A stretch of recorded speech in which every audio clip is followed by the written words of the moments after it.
Hello, everyone. Good evening.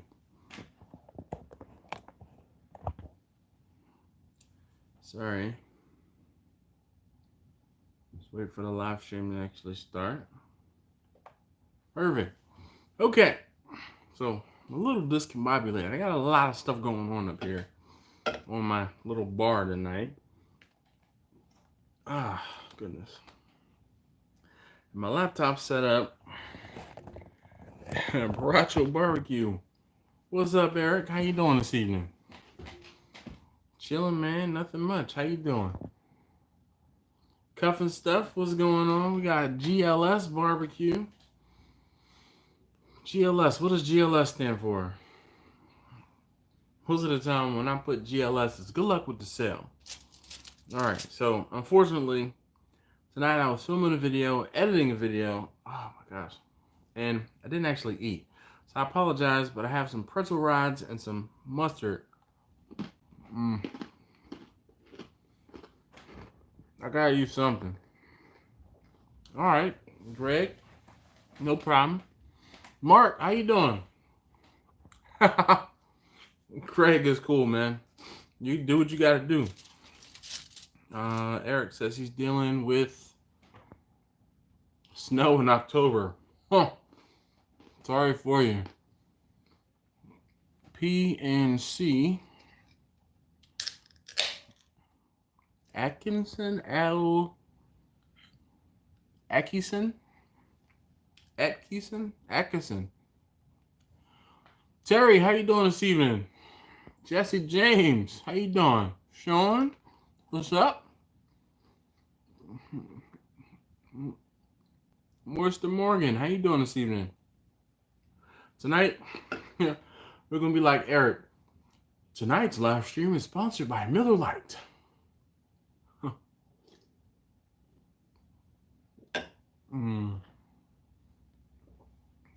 Atkinson or Atkinson?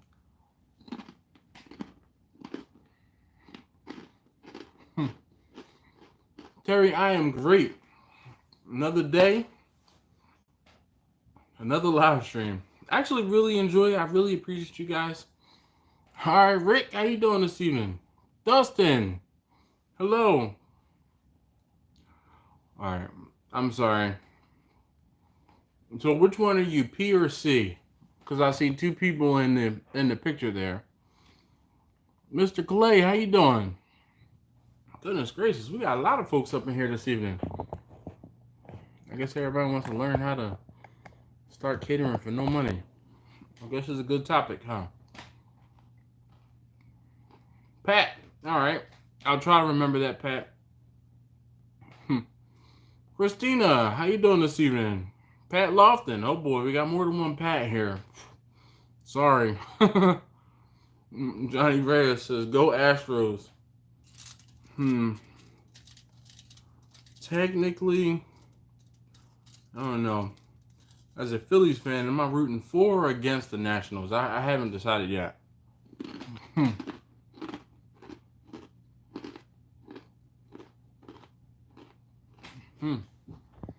All right.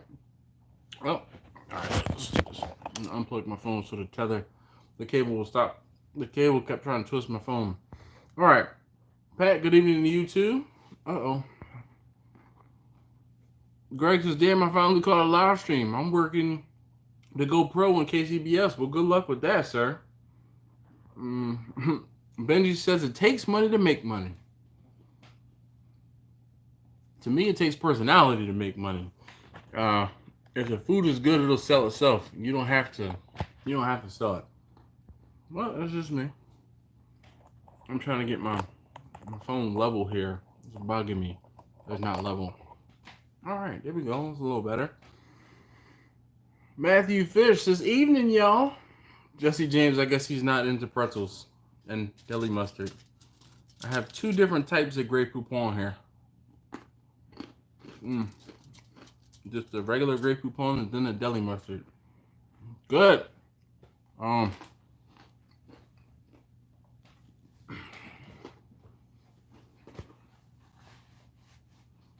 It's for you, Jesse.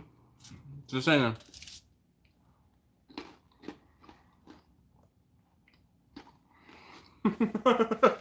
Christina says she's gonna run to the fridge. I really do apologize for eating. I haven't eaten anything, and if I'm about to start drinking, I need something in my stomach.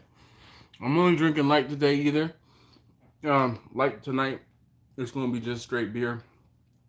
Like I said, I didn't actually eat anything. So when I finish the live stream, I'll fix myself something to eat. But until then, the show must go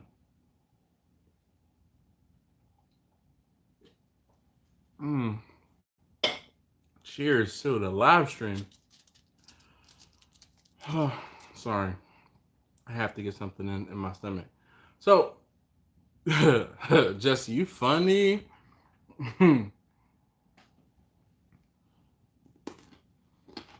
Yeah, Mr. Clay, we're going to see him this weekend, but it's all right, though. It's the Bears. All right. Joe Coleman, how you doing this evening, sir? It's from Campbell Coleman Chuck Wagon Backyard Smoking Grill Barbecue. That's a lot to say. Man. Thank you for checking in and saying what's up. King Goliath says his dolphins suck. Yep. Just found a page recently and helped me so much. I'm from Baltimore County. All right, well, Paul, that's what's up. I won't block you, Jesse. I'll give you 3 strikes, but maybe you only need 1. All right. Steve, Game 7 is Game 7 on right now? Is it tonight or is it tomorrow night? I didn't actually check. I figured Game 7 would be tomorrow because they'll probably be back in Houston. Smash soap. Oh, well, Greg, thank you very much, man. I appreciate that.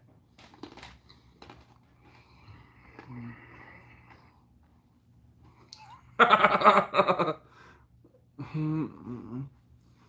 see what you did there, Eric. My forehead is shiny. My bald head is shiny. And it does help with the glare.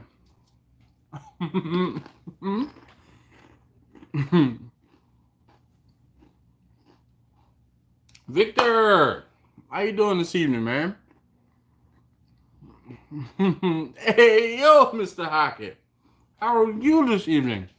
I'm apologizing now. I had a couple pieces of pretzel rods. I didn't actually eat dinner tonight.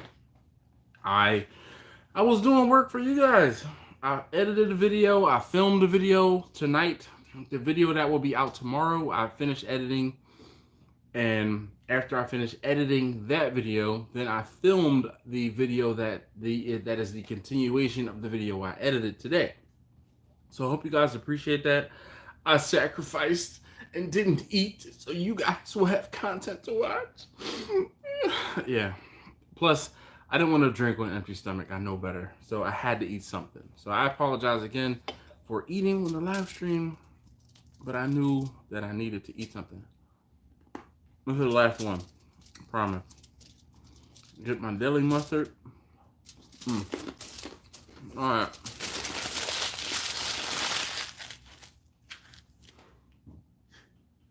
Excuse me. I have this ball here. I'm not even going to attempt to try to throw it across the room into the kitchen.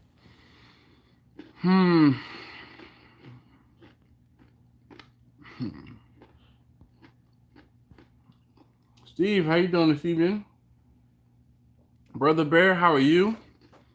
Bottle Cat Barbecue says he's listening and driving. Jesse James says go Nationals. Or you can't say we, because I don't know who we. I guess Johnny, I think I saw you talking about Houston.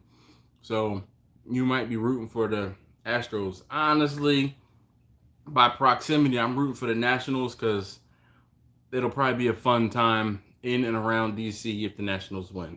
That's it. I'm not rooting for them any other reason other than parties.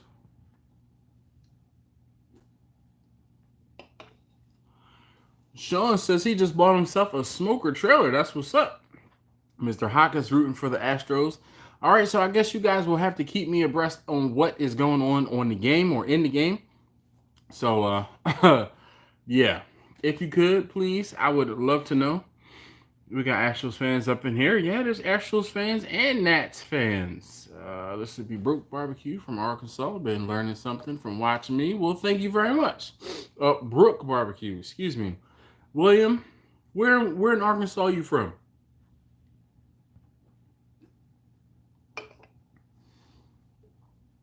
Mark, they sure are. Um, so now here's the thing. I did this last week on the live stream, and if you guys stick around to the very end of the live stream, I will give you the link to the video so you can watch it ahead of everyone else. Does that sound like a deal? Can we comment deal down below? If you like that, stick around to the end and I will send you, I'll comment the link to the video so you guys can watch it ahead of time. Renee, how are you doing this evening? Daddy Dutch. What's up, Kent?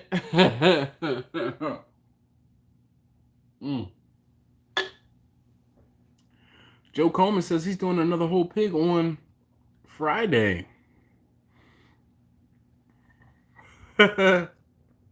Chris, don't try to steal my thunder. This is my live stream. Who you think you are? Hey, Victor, I tell you guys, I'd rather drink 6 of these and my blood sugar not go crazy than drink 1 or 2 of something regular. So that's why, as a diabetic, I have to choose my battles, and I have elected to, drink Miller Lite. That's just what I have to do.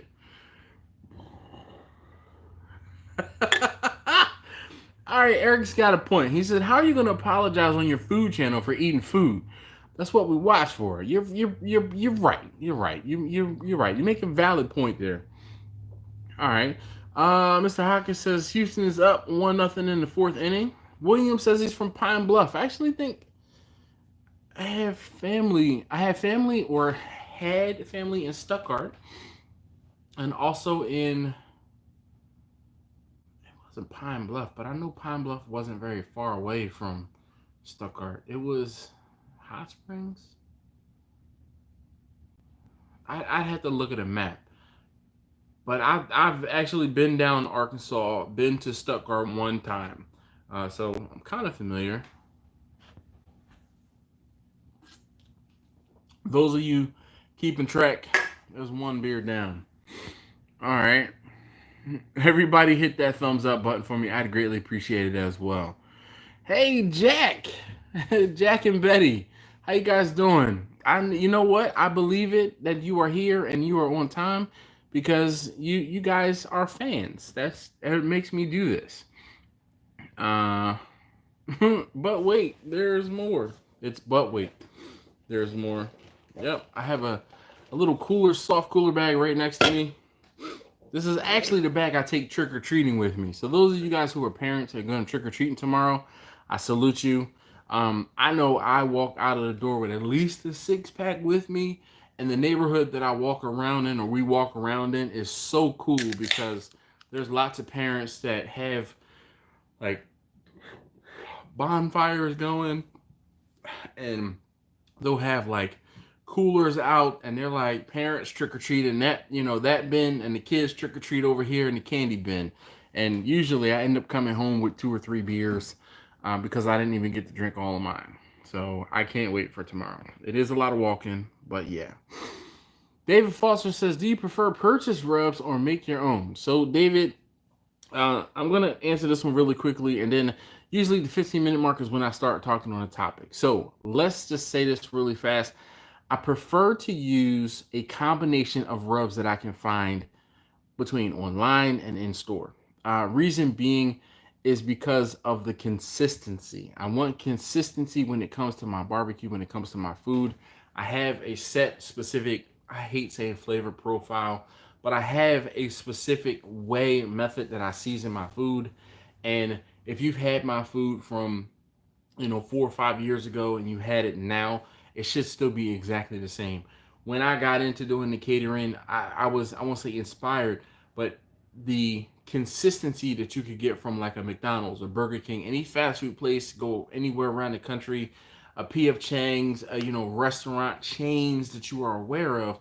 One chain here on the East Coast is going to be the same as if I'm visiting out on the West Coast or down south or up north. So that's the reason why I've found that right set of seasonings that are accessible, available for the most part. I've had some that have become more and more difficult to find over the years, but I still have reliable sources for almost all of my seasonings, and I just kind of I go with it that way. All right. I remember watching somebody, and I can't remember who it was, a long time ago.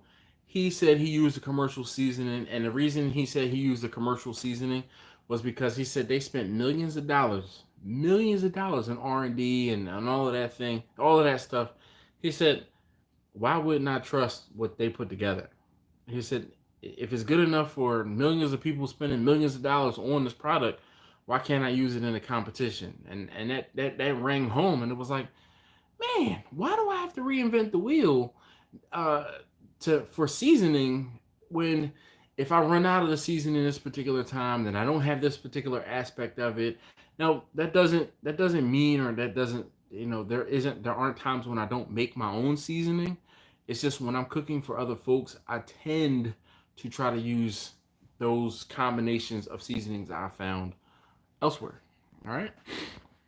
So, Troy Jones, how you doing this evening? All right, so Brother Bear says, how do you barbecue in a garage and it doesn't fill with smoke? My garage is way more open than it appears on video. And it does fill with smoke in the beginning when I'm starting the fire.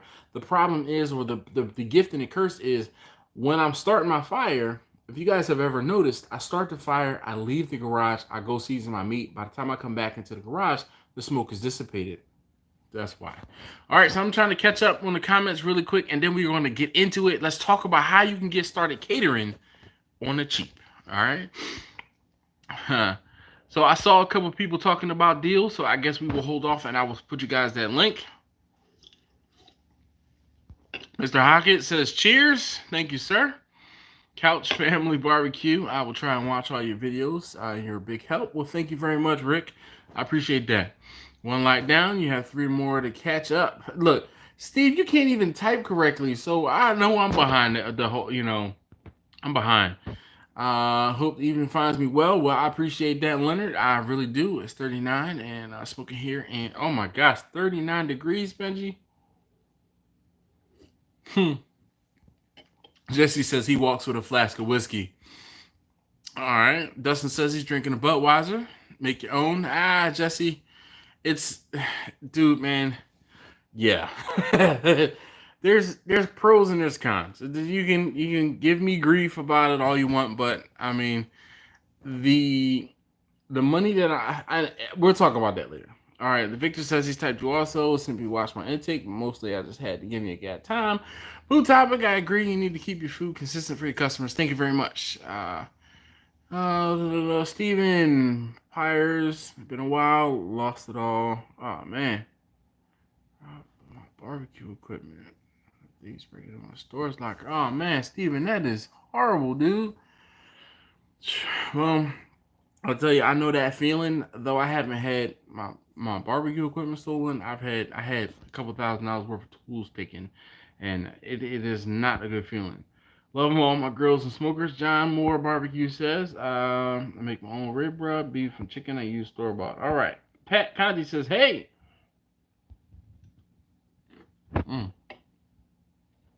Wow. Steven says, oh, buona noche. Currently in litigation with the storage place. Was an inside job. Jeez, Steven, man. I don't wish that upon anybody. Nanos, catch another live. Heck yeah. Gabby Mark says, hi from San Antonio. Hello. Man, I miss San Antonio. I used to go down to Austin every few years, and I got sent down to San Antonio a few times, and one of my favorite places in San Antonio to eat was called a spot called the Barbecue Station. I don't know where it is, but The first time I went down there, my local coworker took us and we walked in, and it was an old converted gas station.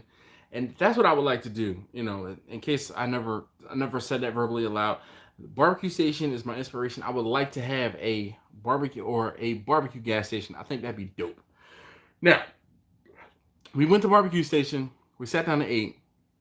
We ate there once, and then I think I had to go back down there a second time during that first trip I was down there. This is probably 10 years ago. And when I went back the second time, I drove myself, boom, and the next day, got there just fine.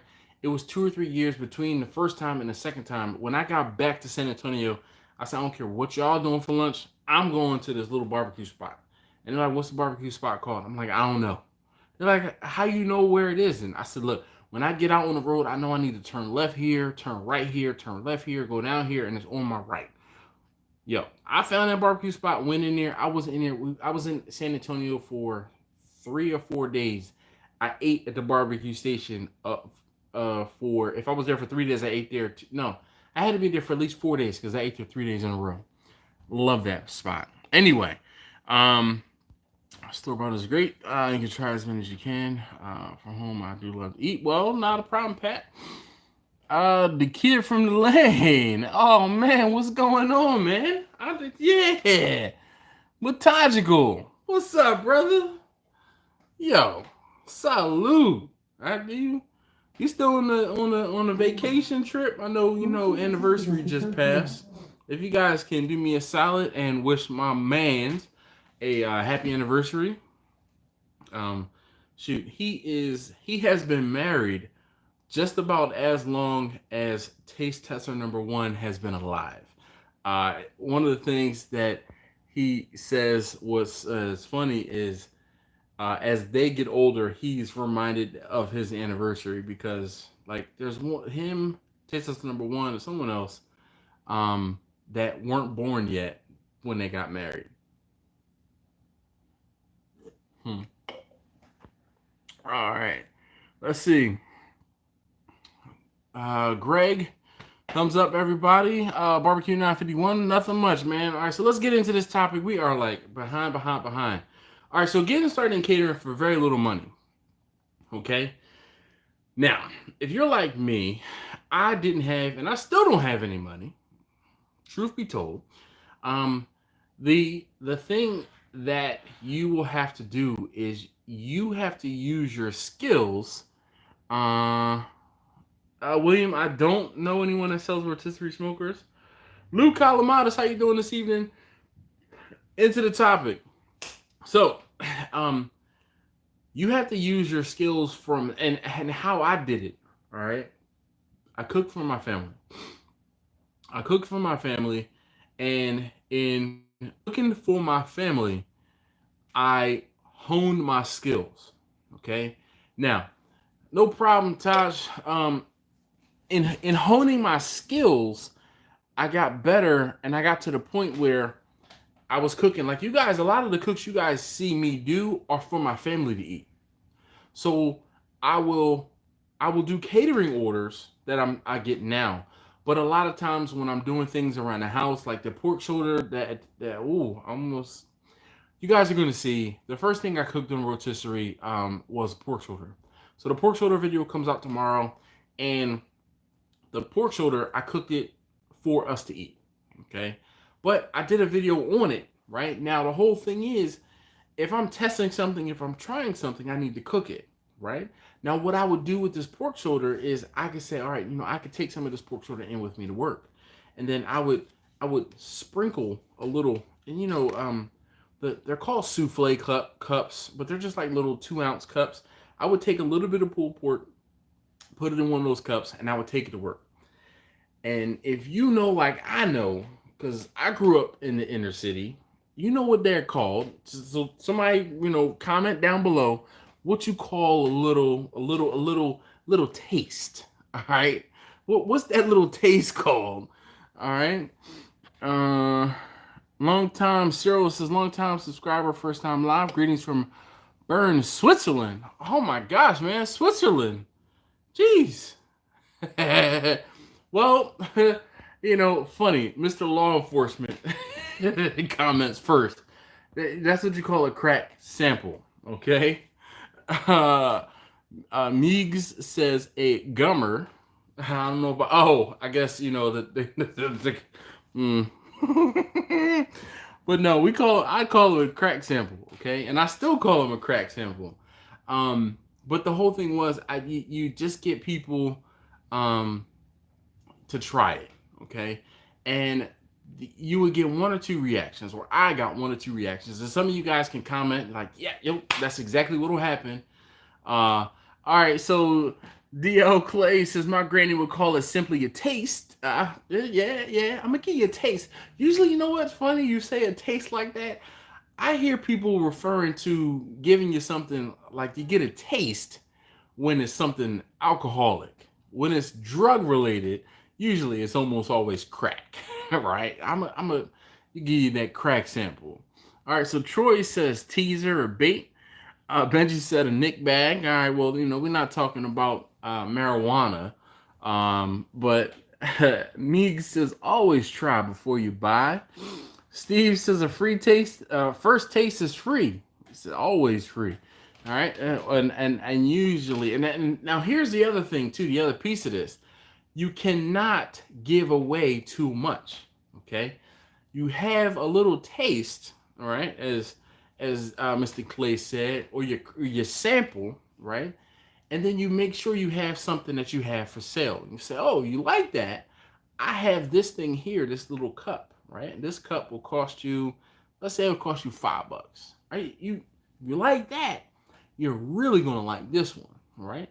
So the whole thing is you give them that little taste and you back it up with something to sell, okay? Or if you don't have something to sell, you back it up and say, there's more where that came from. I'll bring you some later today, or I'll bring you some tomorrow.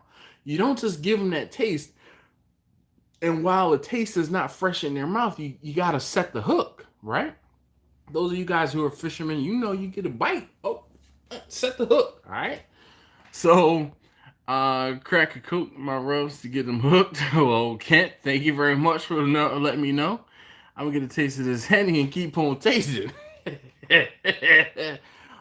Dog, feel free, you know, do you. All right. Smoking Goodness Barbecue, how you doing this evening? All right.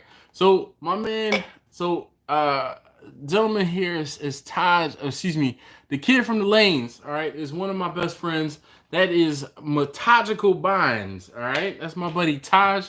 So Taj and I go back 20 plus years. 20 plus. Dude, we've been rocking for like 25 years now that I think about it. Almost 25 years. Almost at least 25 years. And if you didn't see his comment, he said, shout out to my brisket because I had to go to rehab for it. Between my brisket, my ribs, Taj has been to the house. He knows, yo, you let me know you're coming. I'm cooking. I'm cooking. And you don't leave my house hungry and you don't leave my house sober. Either or. The witness says, please don't let them get me drunk tonight. I cannot confirm nor deny how much I will or will not have to drink tonight. But I will. I'm drinking beer tonight in an effort to thwart the. Thank you. Yeah, in an effort to thwart that from happening. But anyway, for the cheap, in order to keep your catering costs low, in my opinion, you have to make as much money as you're trying to put out, or as you are putting out. So if you are cooking, well, thank you. If you are cooking for someone else, right? So let's say you've gotten to the point where you're cooking for family and you start cooking for friends, and those friends are asking you to cook for them. Okay, so it's like, hey, you know what? I know you might not be able to pay me right now, but I need you to buy me. And this is how I started. I'm gonna say, my buddy Travis, who has been on a live stream a time or two, I said, yo, this is what I need. He said, my aunt and my uncle have some ribs. They have like 2 or 3 racks of ribs. They want you to cook them for them. I'm like, okay, cool. He said, well, they have, I think, 3 racks of ribs. I said, well, listen, can I get a half a rack of ribs? And then can you buy me 2 bags of charcoal? I'm like, it'll cost you $20. And he's like, sure, well, no problem. Okay. So now I use a quarter of the bag of charcoal on that cook, right? Now just follow with me. I used a quarter of the bag of charcoal on that cook. And then I had a half a rack of ribs for my wife and my kids at that point, just my wife primarily, to try the ribs, to tell me, to give me some feedback. So I won't say honest feedback, but to give me some feedback on what they liked, what they didn't like, what I could have done better, and everything like that. So now, those 2 bags of charcoal that I got from Sam's for $20, I was then able to do another 3 cooks. So I'm all about, the whole thing is everyone always wants to get paid, right? It's not always about getting paid. It's sometimes you have to barter to be able to have materials for your next cook. Or you might say, hey, look, you want me to cook a chicken for you? You buy me, 2 chickens, or you buy me 3 chickens, and I'll cook one and I'll give it to you, right? So the whole thing is, you can say, okay, well, I'll cook all 3 chickens, but I'm gonna sell one, and I'm gonna I'm gonna have one for my family to eat, or something along those lines, right? So the whole, it's not always about getting money back. Sometimes you have to put in that sweat equity to barter for something that you can use towards promoting what you have to promote. Meegs says, do you ever use frozen chicken breast to save a few pennies? It depends. What will end up usually happening is I will buy a case of chicken breast or chicken thighs, and anything that is over an overage for the cook that I might be doing, I'll freeze it. I have a vacuum sealer. You guys have seen me use a vacuum sealer. I have no problem using that vacuum sealer, getting stuff sealed up, and I will freeze it until I have a cook big enough to use it. Rick, how you doing this evening? Chef Autumn Day, it says price for formula is a third for materials, a third for pay for my time, and a third profit. I agree. Cuffin Stuff says, he's saying hi. Rick, what's going on? Y'all talking to each other? Say hi, hi, hi, hi. All right, I'll probably get a tag in the mail tomorrow. Oh, man. Yes, the witness says smart technique bartering is also profitable. Very much so. Because if I don't have to pay for materials to start my fire, I mean, $20 can go a long way when you're starting out. Okay. So as opposed, and again, it's one of those things where it's like, all right, so now that first cook, I had the charcoal, right? So now I need to get something to cook. Look, you want me to cook chicken for you? This is what I'm gonna need you to do. Buy me 2 packs of chicken, and then it's not always necessarily about making money on it. I'm gonna cook some of that chicken for my family to eat. So then that's less money I have to pay out of my pocket or out of my profit that I don't have yet to feed my family, because that's one of the ultimate things that I still have to do. I have to feed my family. So it just, don't always get focused or be focused on making a dollar, because guess what? Somebody might say to you, hey, look, I'll help you split wood. Word? You'll help me split wood. Okay. So then I can go on Craigslist and get wood for free, right? Or Facebook Marketplace or OfferUp or whatever. Get wood for free, lug it back to my house. Yo, I'll feed you after we finish splitting the wood. And once you split the wood, then that's labor that's off of you. So it's not always about just getting that dollar. Texas Confederate, I'm good, man. It's been a while. I haven't seen you in a heated minute. James from Aim 'em and Claim 'em. How you doing this evening, man? I heard you guys were ripping stuff up this past weekend. Alton was bragging on y'all, man. Just, man, I'm afraid of y'all. Meegs says they asked me about the frozen chicken. Now, I don't use frozen chicken. I will get fresh chicken and then I'll freeze it. But I do not buy my chicken from butchers because, again, I'm not rich. I don't have deep pockets like that, and I can't afford it. So now, when or if I get to the point where I can start charging a premium for the food that I'm cooking, then I might be able to get a better supplier. But as of now, I'm getting majority of my foodstuffs from Restaurant Depot and Sam's primarily. Smoke your ribs for you, but it'll cost you your firstborn. D, I hear you. That rotisserie is working out just nice. I have cooked on it once so far, but I do have two videos in the pipe. There's one video that's coming out tomorrow. That first video is coming out tomorrow, and then it'll be a video. I doubt it'll be this week. It might be just I might have to put it up next week, unfortunately. Uh Lou says 4 years ago, my buddy got a shore house for his bachelor party with about 15 people.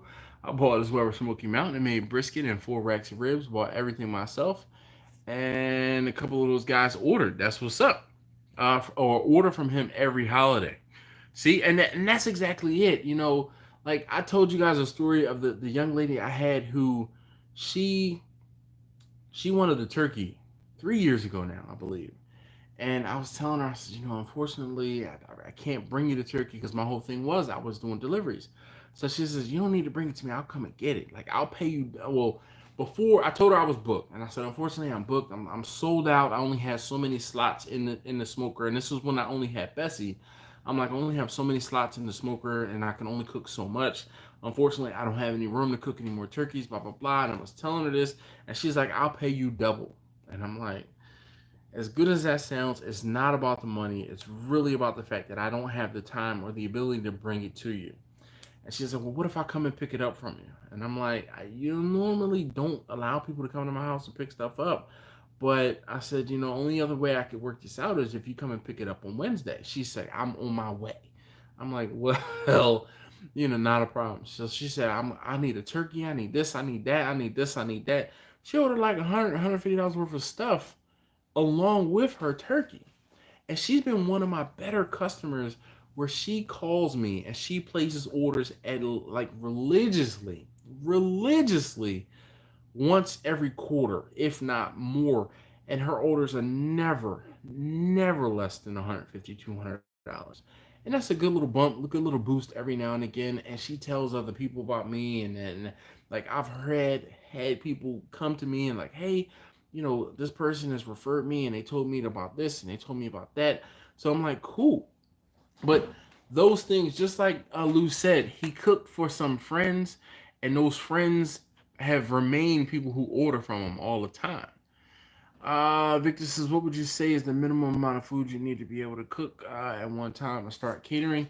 No need to have a giant cooker when you first starting out as my guest.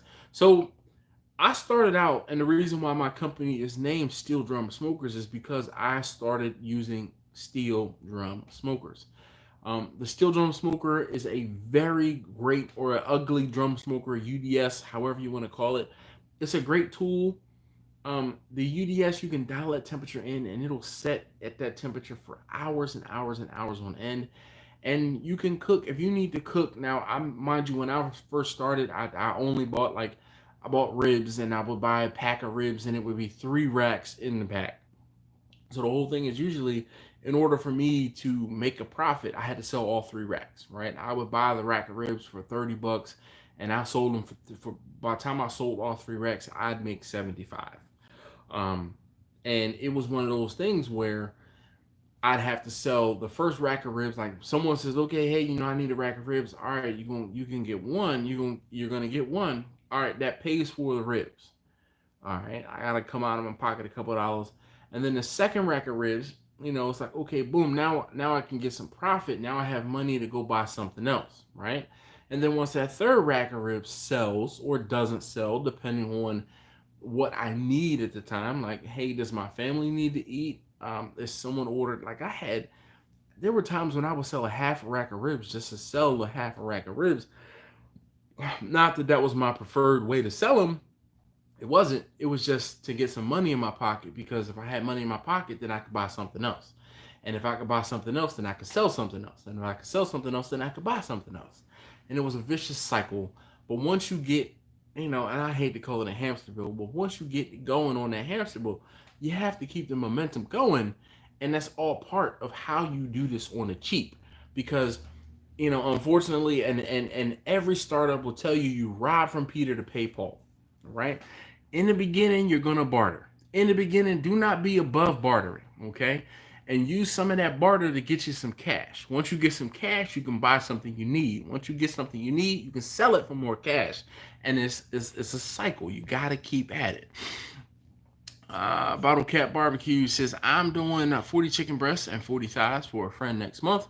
Only charge them like $100. I hate making money off my friends. When I want them to have a great event, I have fun doing it. You know what? I tell you what, I agree to an extent, okay? And what I want you to get into the habit of doing is not beating your friends over the head for things, not taking advantage of your friends for things, but you have to keep in mind that they're aware that you have bills to pay as well. They are aware that your labor has a cost. And the friends that are willing to pay the money for you to do things for them, those are the ones you want to keep close.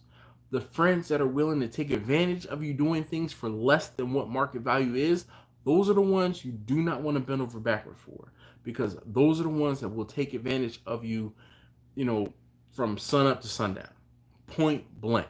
Now, what you do is those people who are willing to pay full price for whatever it is you have or whatever it is you want without balking, those are the ones you give discounts. The people who come to you and they say, "Hey, look, we go back. We've been cool for X, Y, and Z. You know me from way back. We grew up together, and I need. Can you hook me up with it? Can you hook me up?" That's when you start to say, all right, you know what? Let me be honest with you. This is not, I can't do this for free. There's labor involved. You don't call your bill collectors and ask for a discount, aside from Comcast. They're the only people who will probably bend to that. Your electric bill, you can't call them up and say, "Hey, I need a discount. Can you hook me up?" No. You don't. Your employer doesn't come and talk to you and tell you, "Hey, you know what? I'm gonna discount your labor rate. Can you hook me up with working a little harder for less money? I'm gonna deduct some money from your pay." So don't get into the habit of allowing folks to slide like that, because real talk, it's a slippery slope. It's a slippery slope, and you do not want to get into that habit. Lewis says sometimes you have to sacrifice to get your product out there. I definitely agree, but within reason. Within reason. Texas Confederate says, he's asking how I'm doing. I am doing fine. What is my cat doing? Can y'all hear her? She out there playing with something. All right, the witness says, what is your go-to charcoal, lump charcoal, or charcoal briquettes? I've told you guys before, I use whatever's on sale. If I find briquettes on sale, I use briquettes. If I find lump on sale, I use lump. Usually, I like lump because of the fact that it will give you an additional bit of a smoky flavor. It gives you a deeper, richer flavor. The only problem with lump is it burns hotter and faster. So you have to be accustomed and used to using, or I'm gonna say used to. You have to prepare. Okay, I cooked in Vicky this past weekend, and I used lump, and that lump was hot, and it burned hot and fast, and it didn't ruin anything, but it didn't give me the same result that had I used more briquettes than I did lump. Jacqueline and Dad, how you doing this evening? Mees, no problem, Mees. Good evening to you too.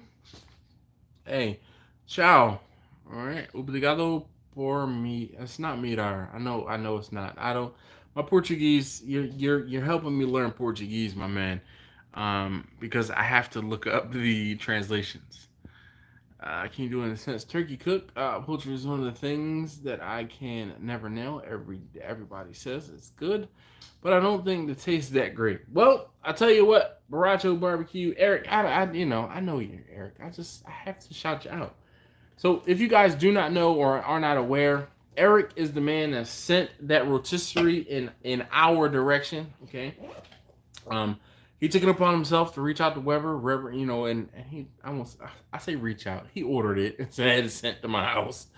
I won't elegant it up or dumb it down. But dude, seriously, thank you, Eric. I do have a video out there on cooking turkey. What I will do is I will try to put it like on a community page. So keep an eye on the community page. But if you do a search, and unfortunately it was 2017, I put this video out, and the video is called how to smoke a whole turkey, or smoking a whole turkey and turkey breast, something along those lines. But I tell you every little bit every little bit. There's no holds barred on that one. Definitely not a problem. Terry says he started by smoking 25 pounds of chicken legs for his wife's job. And there's, and you know what? I'm sure they probably, hopefully your wife had the wherewithal to say, you know what, kick in a couple bucks so we can pay my husband to buy more food so he can cook for us again. Hey, can you kick in a couple bucks to, from buy the food and, some charcoal or whatever other supplies my husband needs so he can do this for us again.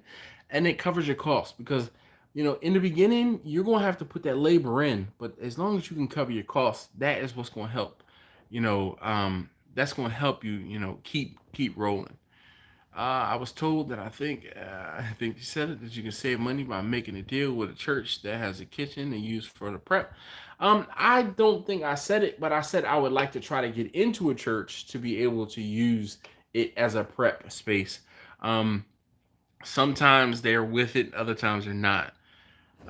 Rick says he's getting ready for a catering gig for the U.S. Border Patrol here in Baja, going to be a regular customers. That's what's up, man.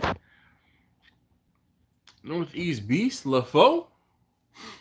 Cheers. All right. I like when somebody walks into the room and is like, hello, hope all was good. Man. All right. Lewis has also made a brisket for my fantasy football draft, and one of the guys asked if I could do 2 briskets for his daughter's birthday. The one, all right, well, that's what's up, man. Lou, I appreciate that. So Lou reached out, and, we had a conversation, and I've talked to Lou a couple times, and yeah, it's one of those things, man, where I don't have a problem helping, but there's a point though where I can help you with the technique, but I'm not going to teach you. Like, there's certain things I can't teach you. Like, certain things you have to bring them to the table already. There's prerequisite. So witness is smart advice. Well, thank you very much. I'm 7 minutes or 6 minutes behind, so I'm just trying to catch up. Yeah.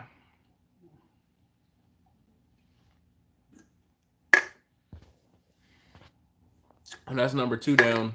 Number 3 on deck. Huh. All right. Benji says, friends are paying. I'm competitive with big names around here. That's what's up, man. Northeast Beast says, those are not friends. They are riders. You're absolutely correct. Huh. My buddy says, hook him up with a sliver of brisket. For you, sir, not a problem. Because, see, here's the thing, right? My friend, this is my friend that we go back. We go back 25 years plus, almost, well, it's close to 25 years. We go back to the C buses, right? SEPTA and the C bus. Anyway, if I didn't have it and I needed it, I could call on him and he would hook me up. He would help me out. So if he says, yo, hook him up with a slice of brisket, no problem. No problem. Because I know that he'd have my back. Okay? I know that if I leaned on him and I reached out to him, he would definitely take care of me, and vice versa. So, and he knows. He hits me up, hey, yo, Dash, I need X, Y, and Z. Can you help me out? Sure, no problem. My man Taj is a jet setter, all right? He's, one of those wanderlust type cats, right? Him and his wife travel. And one of the things that we have no problem doing is allowing him to come and leave their vehicle here at our house. We have, I won't say security, but it's safe, and we're not very far from BWI. So if they want to, get a flight and it's cheaper out of BWI, he knows all he has to do is hit me up, let me know the dates, and I'll make sure his vehicle is secure. And I will, either take them to the airport and pick them up from the airport, and then when I pick them up from the airport, if they get in a specific time, he knows it's going to be a meal ready, because that's That's the crew love that we have. So if he asks for a sliver of brisket, yo, say less, right? Definitely. Um, the witness says he agrees those type of friends are useless and will leave you broke. Yo, real talk, definitely, Rick. It is definitely real talk. The people who are willing to pay the money and don't balk at paying the money, those are the ones you want around. The ones that ask for hookups,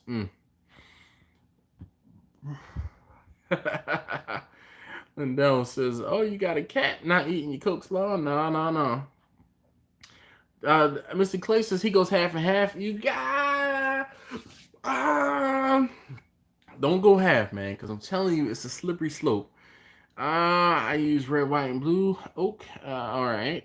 2 18-pound bags, $8 lump, 35-pound, $9. Well, that's what's up, man. I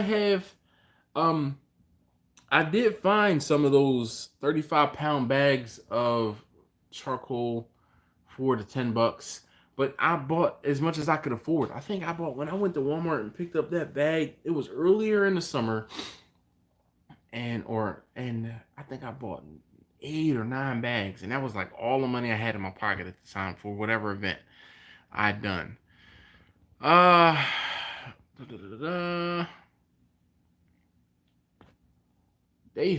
all right. I don't think I've seen you before. Texas.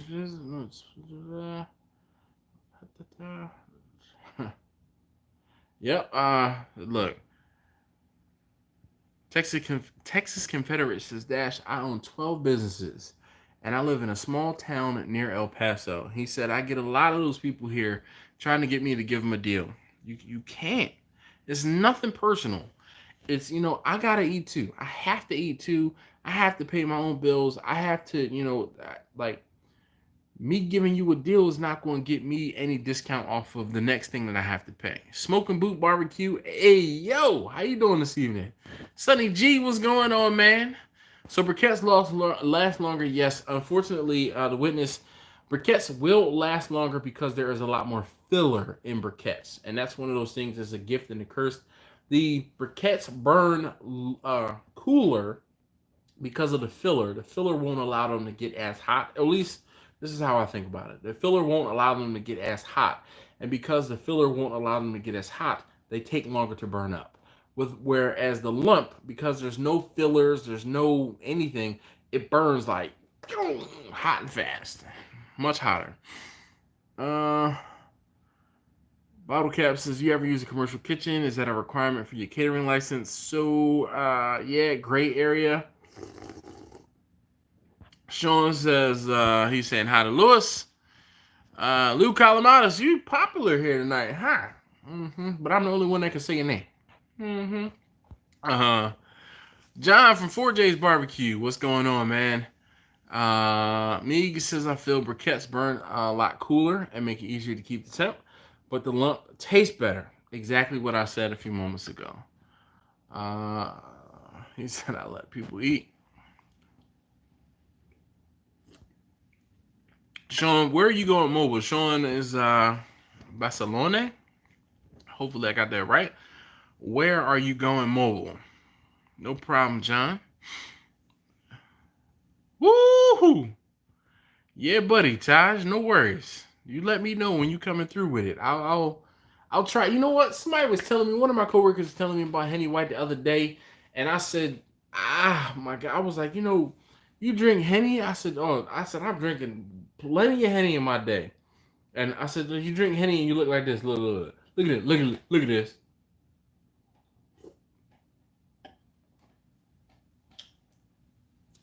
You get that Henny face. She said, oh, the white doesn't do that to you. I said, I'll believe it when I see it. She said, but you can't get it in the States. You got to go abroad to get it. She's from Trinidad, so All right. Puma Pork Barbecue says, hello, everyone. I'm late, but he made it. That's what's up, man. Zach Attack, thank you very much. Sup to you, too. D says, I have 30-pound bags of Western Lump for $10 at Walmart out here right now. I filled up a cart. Man, dude, I can't find it. The cats around here know about it. And unfortunately, it's usually gone. It's been gone for 3 months, 2 or 3 months. Like, you'll see it, or you might see it in May. I think the last time I got some was like May or June, and I got 8 or 9 bags. And then I went back and maybe got like another 3 or 4 bags. And I haven't seen it since. Like when I did see it, of course, it's not like, okay, every extra $50, I'm gonna go buy another 5 bags of charcoal. I have the room, but I don't really want to store charcoal like that because I don't want to, it to get rained on or something to happen to it and it get ruined. So I can't store it, unfortunately. But oh my goodness, man, I wish I could have just said, you know what? Maybe I can put like a pallet of it on layaway. Maybe that's the move for next summer, to try to put a pallet of freaking charcoal on layaway. That's mind blown. All right, so Steve's dealing fairly with others, like paying full price for services rendering is a distinction between who's your friend and not. You're absolutely correct. So Rick says, what's my profit on sides more than the proteins? Typically, yes. But I tell you what, Rick, I don't focus on doing sides. I focus on doing the mains on the proteins because that's what I'm really good at. I have been testing the waters, putting my toe in the water here and there, doing sides for bigger, I won't say bigger events, but for clients, I think it'd be worth it to do. But doing sides is definitely not my favorite thing at all. Mike Walker says fly equals fly. You're absolutely right. D says less ash with lump as well. Now that is a very valid point, and that's something to bring up. And the reason you have less ash is because again there's less filler. So the briquettes have filler. That filler just it turns into ash. You know what's even crazier is when you use real wood as opposed to the briquette. Excuse me, the lump. You get even less ash, which is dope. Jack says have a garage and talk to me about loaning tools or trailers. Man, Jack, you've seen my garage and you've seen me wrench on different things. In some of my videos, like I have videos about me working on my Passat, changing the oil, changing the brakes, changing the brake booster on Vanna. What else did I do? I did something else on Vanna, not recently. Oh, the oil change on Vanna. So you can tell me all you want to about wrenching. I do wrenching out of my garage as well. And I have friends, and my whole thing is this: bring beer with you, and I will sit with you as you work on something. And you can ask me questions, but you can't take tools away. There are some times where I will loan tools out, but I won't say few and far between. But I like, unless I know where you live, I'm not giving you tools. Yeah. Thanks, Chris. Chris, bottle cap. All right, Sean says he's going mobile in New Jersey. So there's other folks in New Jersey that can probably help be a resource. So reach out to some of those folks. Kirk says, hey, yo, what'd you miss? You missed everything, Kirk. Just go around. You know what? Just stop watching right now. Go back to the beginning and watch from the beginning. Because other than that, man, you're going to be lost. Start with briquettes, and then before I cook, I throw in some lump. That's a good. I like to mix the charcoal and the briquettes and the lump as well. I feel like it gives you the best of both worlds. It gives you the extra flavor from the lump, but it gives you that longer, lower cook time from the briquettes.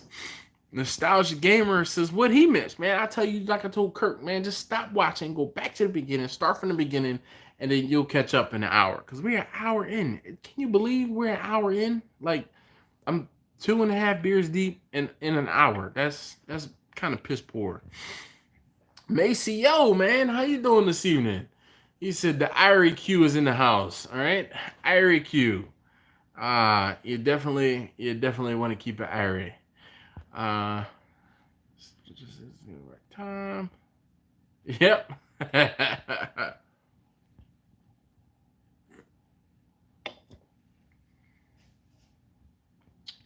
Northeast Beast says July 4th, he got lots of it. September, he had to go to 3 different Walmarts to find some.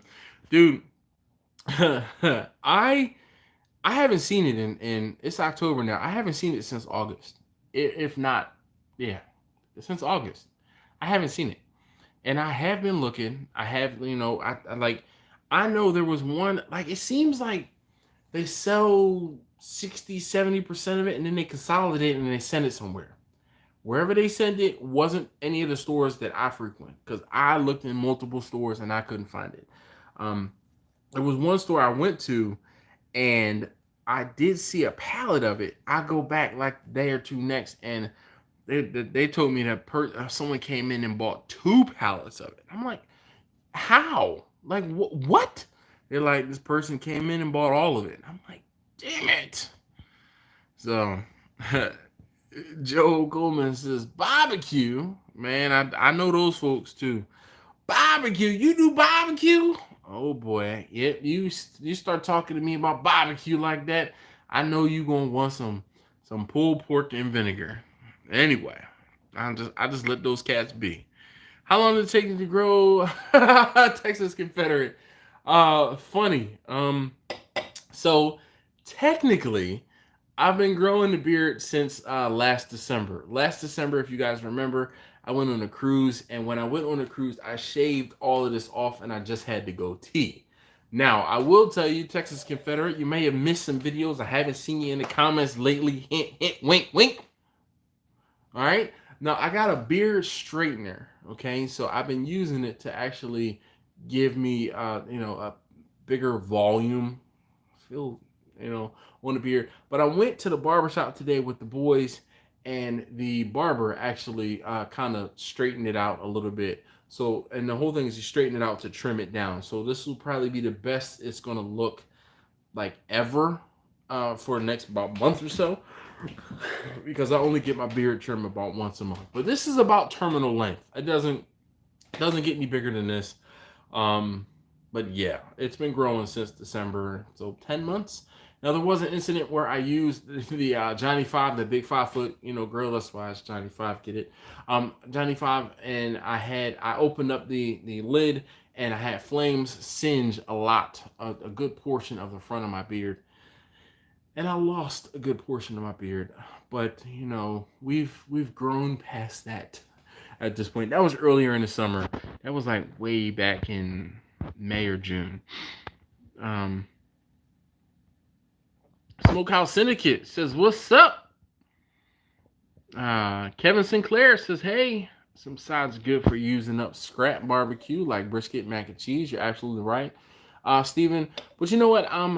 My mac and cheese is lacking. I like my macaroni and cheese. Like, I've done some smoked macaroni and cheese, and it was good. Like, I ate it, my kids ate it, but my wife didn't like it. And to me, that true test is, I made some macaroni and cheese last night for dinner. And those of you guys who are following me on Instagram, you may have saw the post this morning where I basically made Christmas dinner last night, or close to a proximity of Christmas dinner. I made some sweet potatoes. I made some macaroni and cheese, all from scratch. I made my wife made the greens on Monday, and she warmed up the greens, but I focused on the macaroni and cheese and the sweet potatoes, and I fried some chicken yesterday. It was good. It was good. Like, this is the best macaroni and cheese I think I've probably ever made. And it wasn't that it just, I don't know how to explain it. I mean, it's just a mixture of cheeses. So there was a sharp cheddar, a Vermont cheddar, a white cheddar, Velveeta, and some heavy cream, salt, pepper. I didn't even put any eggs into the macaroni, but I mean, it was good. It was good. Yep, Sonny, you're right.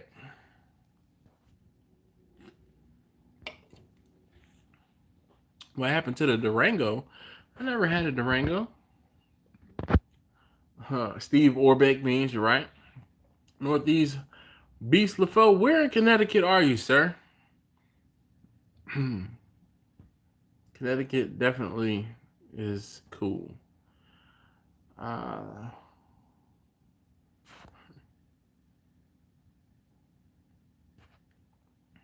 What? Maceo says he got 500 pounds of 500 pounds. Oh.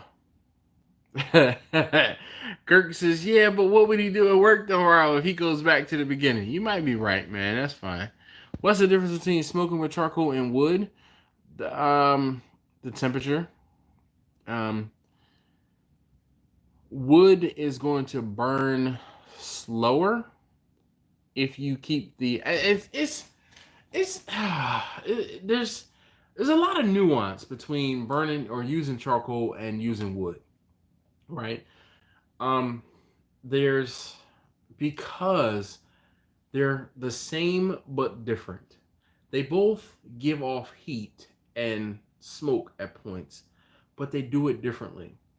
Charcoal will give you heat and smoke with less intake, with less air into your, I won't say your system, but into your cooker. Where wood will not burn completely, and that's the thing that people don't understand. They say, "Oh, you get a dirty smoke." Well, if you're having a dirty smoke, if you're having a dirty fire, you need to introduce more air. If you don't have enough air, the wood is not going to combust completely, and that's when you get dirty smoke or a dirty cook. So it's counterintuitive because I could run a charcoal or I could run a smoker on charcoal and limit the amount of air that goes into that smoker, or excuse me, that smoker. If I put the same amount of wood or try to create a fire in that same smoker and use the same amount of air, it won't work. That's why I found that Vicky and Bernadette both run better on charcoal, because I don't have to run as much air through them. Because I'm not running as much air through them, I can not run the risk, but I can run them on less oxygen or less fuel, less air. Hopefully that makes sense. If you haven't already, we are an hour plus in. If you haven't already, please hit that thumbs up button for me. I'd greatly appreciate it. I haven't asked you guys already yet tonight to do that. I've told you guys, and I tell you guys every single week, that it not only makes me feel better, it really does help this video as well as my channel. So if you could please make sure you hit that thumbs up, I greatly appreciate it. Jacqueline Dad, thanks for all the info. Is it he or she? Who is it tonight? Um, Says they're saying that they're learning a lot. Pat says I did a local barbecue cook-off this weekend. Cooked about 50 pounds of meat, turned in about 5. After friends stopped by to sample, pig out, only brought a brisket point, but it's all good. I think they enjoyed it. See, that's one of the things I don't particularly care about competitions. I can't afford to go to competitions, man. You know, you buying 50 pounds of meat. So let's just put this into perspective. All right. In my opinion, competitions, you have to pay to get into the competition. Right. Most competitions will have an entry fee of, let's say it's a decent sized competition. The entry fee will be no less than $150. Some of the bigger competitions will have an entry fee of maybe close to $500. Now, that could be excessive, I know, but just humor me. Now, you go to a competition, typically you have to bring your own meat. Okay. Now, the reason why I started doing, or I've done a few SCA events, is because the $100 or $150, I don't have to bring my own meat. Okay, I get 2 steaks. Now, 2 steaks I'm gonna cook on someone else's dime for $100 or $150. That's, it is what it is. But they're decent steaks. Okay, decent ribeyes. Now, back to my original point. You have to pay to enter into the food. You have to pay to enter the competition. You have to pay to get to wherever it is you have to go. You have to bring your own equipment. Okay, so you had to buy that stuff. You have to buy, anything that you need to cook on and or with. Okay, so any wood, any accessories, anything. Okay, and then you need to pay for the food that you're going to cook. Right? That's a lot of expense. And just like you said, you cook 50 pounds. So let's say you're getting brisket. I saw brisket at Sam's or in the Giant the other day. It was $4 a pound. Okay? $4 per pound.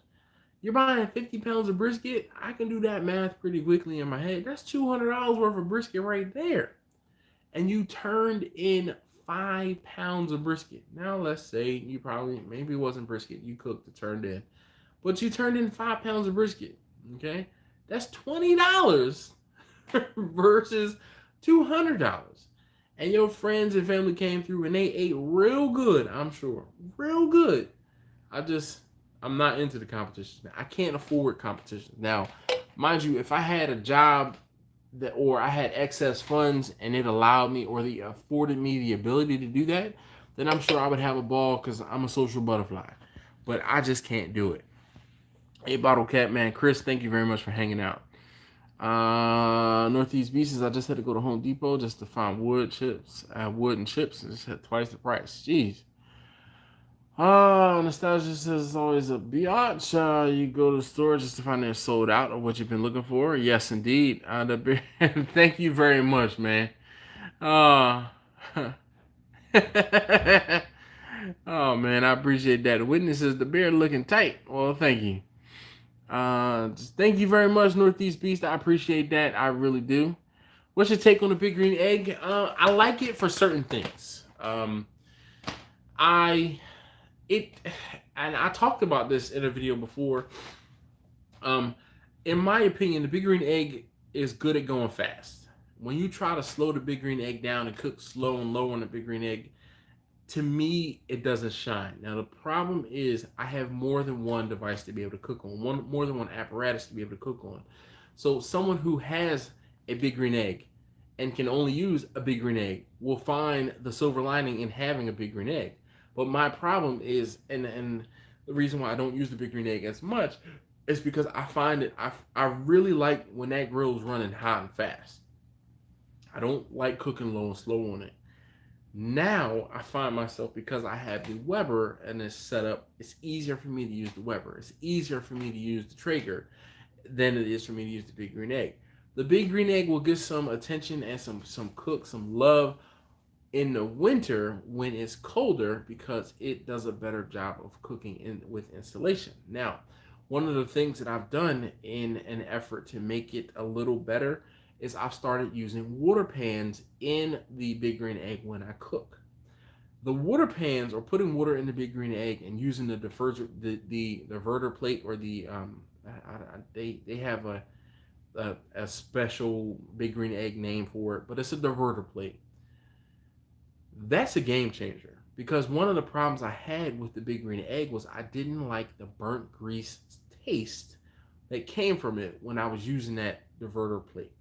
Okay, because whatever food I was cooking, whatever fat would drip onto that diverter plate, and it would hit the diverter plate, burn, and then give you a burnt grease taste on your food. And I wasn't with it. Like, it was a turnoff. Then when I added a water pan, or a half size catering pan with water in it, it took that away. So if you're using a Big Green Egg, if you have a Big Green Egg, I highly recommend that you use water in with your cook. It will not. And one of the other things too, with the heat coming directly under that diverter plate, the center of the grill, even though it's supposed to be cooler, is hot. So that water will help bring those temperatures down as well, and it'll help you get a better cook. In my opinion, all right. I'm just a regular guy though, but I like the Big Green Egg for certain things. In the grand scheme of usefulness, or the grand scheme of the utility for the ease of being able to use it, it's just not as high on that list. Maxio said you still need a plate.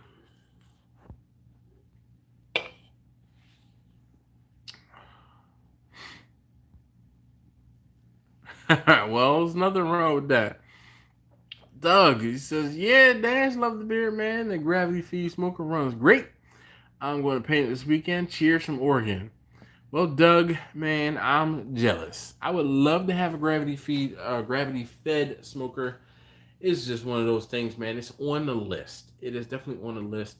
The gravity fed charcoal smoker, in case you guys don't know what that is, it's just going to give you that ability to put something on the smoker, set the temperature, and you can get rest. Oh. Those of you guys who have never thrown sticks into a smoker all night long do not understand. You guys are like, oh man, I want a stick burner, until you have to maintain it all night long. That's a game changer. That's what separates the men from the ladies. Definitely. Huh. Nostalgia Gamer is talking about some spaghetti, man. You know, if you're not sharing the spaghetti, man, why am I talking about spaghetti? All right, let's see. Mark says he uses 4 cheese, make a bechamel sauce, and add to the cooked pasta. Put it on the smoker for about 30 minutes just to get a touch of smoke. Well, nothing wrong with that. I've heard of Bristol, Connecticut. I've driven through Bristol. If you look back, Bristol's right on or off of 95. I'm familiar with Bristol. Smoking Joe's Pit Barbecue. Joe, man, how you doing this evening?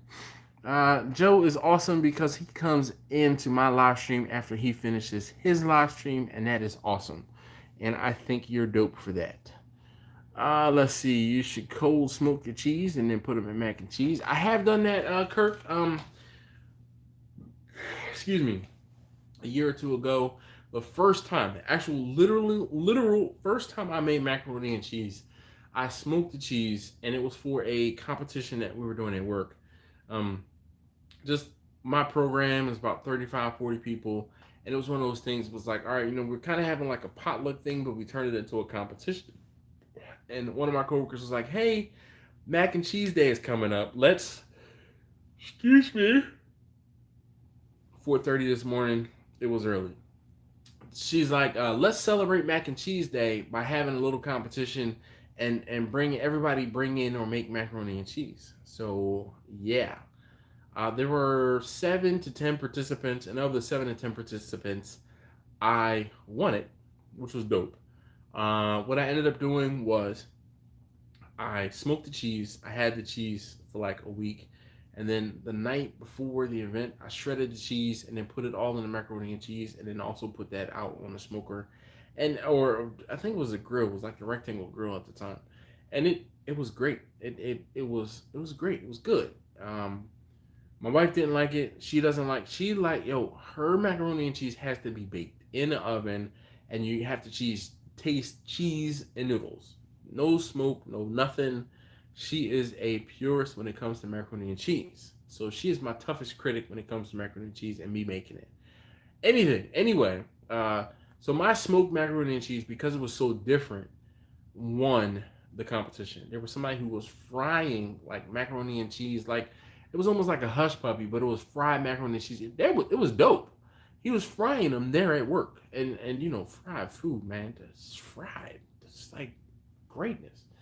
There was someone who, I'm not sold on the whole bechamel and macaroni and cheese, just because I don't think I think it almost waters down the cheese, and it doesn't give you that oomph, that thick, rich, creamy cheese to me. To me, macaroni and cheese is macaroni, shredded cheese, or like sliced cheese in chunks or something like that, and put directly into the macaroni, mixed around, and then baked to melt the cheese. When you make a bechamel, to me, sometimes that's a little bit of cheating. And I don't know. It just doesn't have the same, and it's one of those things where I grew up having macaroni and cheese this way, and you may have grown up having macaroni and cheese that way. And both of them are macaroni and cheese, and both of them are probably good. It's just I prefer the chunks or the shredded cheese versus a bechamel sauce. That's just me. But there are other people who would say the complete opposite. The John says, "Move, dash to me wood, AJ." Huh?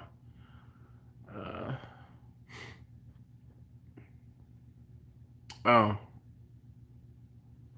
I guess he was saying wood also leaves a better flavor. Now that I'll agree with. Wood definitely does have a better taste. And the reason why it has a better taste is because like the bark and the things that are burning off. And this is one of those things that the science behind why wood has better taste, right? So scratch the surface on this real quick. You burn wood, the things that are in wood that are off gassing are what helps to flavor your food. When you use charcoal, those things that are off gassing have already happened. So you're not going to get that same flavor because a lot of those things that were in the actual, in the split, right, in the raw wood are helping to flavor your food have already been dispersed or burnt off already, for lack of a simpler term. Just gave you a thumbs up. Thank you very much, Witness. Appreciate that. Beef is getting outrageous these days unless you have a sponsor or a meat store sponsor. You're absolutely correct, man. I know.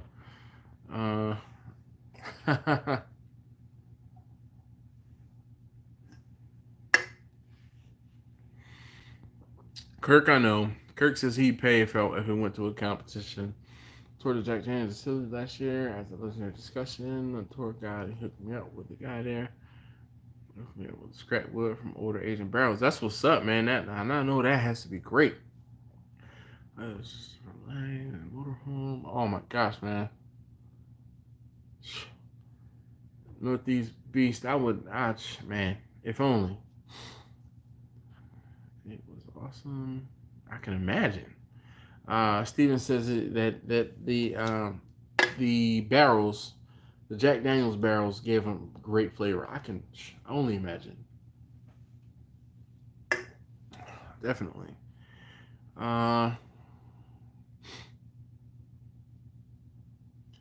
Clay says he buys colas 1 week and then wood the next, and he keeps rotating the stock. If you chase the points, you have to do that most every weekend. You're absolutely right, Pat. I'm not with it. Terry says he does competitions, and next year he's doing KCBS. Well, good luck with you, sir. Good luck with that.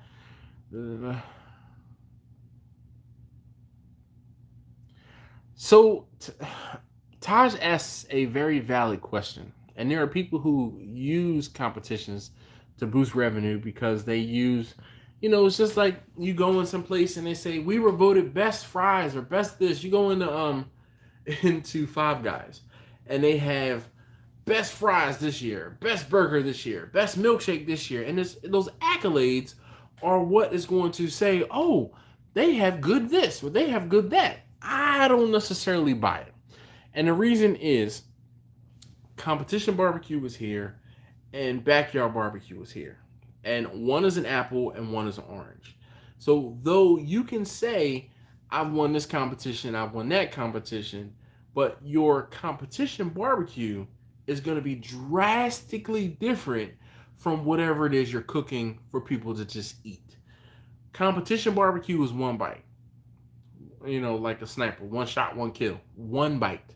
They have to taste everything in that one bite. Man, you cooking backyard barbecue or you cooking in a restaurant or you cooking for someone to enjoy your food, you want them to eat it all. And this just, to me, I don't subscribe to it. I don't subscribe to it. That's just one of those things, and I have a sour taste about competition because I'm too competitive to go into competitions because I know that feeling of coming in dead ass last, and I never, ever, ever, ever, ever want to feel that again. And I know my specialty or what I do is more backyard than it is competition. So, M&M Smokers, man, it has been a while. How are you doing this evening? Michael says, okay, thanks. My brother-in-law loves it, but not me. I live to build my cookers. That's what's up, man. Nothing wrong with that. Hard to find choice briskets here. Ain't crazy about select. You know what? I agree, Mark. I prefer I won't say the lesser grade, but I like choice briskets. I have not found any value add in buying a prime brisket for 15 or 20 cents more. And one of the other things too, I found with the prime briskets that I can get from Costco or Sam's, they're 3 to 5 pounds heavier. So not only am I paying 15 to 20 cents more per pound, I'm buying a bigger brisket that I'm just trimming a lot of fat off of. The new Master Built looks awesome. I have seen that new thing, and again, if only, man. D says every 45 minutes for a stick burner means no sleep. Fred, hey yo, how you doing this evening? Love the Vision Kamado for the longevity and fuel. I agree. The Kamados are great. I have not done an exceptionally long cook on the Big Green Egg. That's one of the things that I need to try. D says he does love the stick burners for flavor, though, and I apologize. I'm still behind in the comments. Sleeping your dad? Stick burner for life, Kirk says. I want the new Master Built 440 or the 430 with the broil element. If you want to Want to use it. I mean, I don't know, man. My thing is the broil element. I'm not sold on it only because I feel like that's something else to break. Napping your clothes and getting up every 45 minutes to go check on the fire is highly overrated. Chuck, I agree. It is highly overrated, and people do not understand all that goes into it. They don't. Maceo says all night long with a stick burner. Uh-oh. Burn chicken. Wow, wow. Northeast Beast says I have a vertical smoker and I stack it at last about 4 or 5 hours to smoke.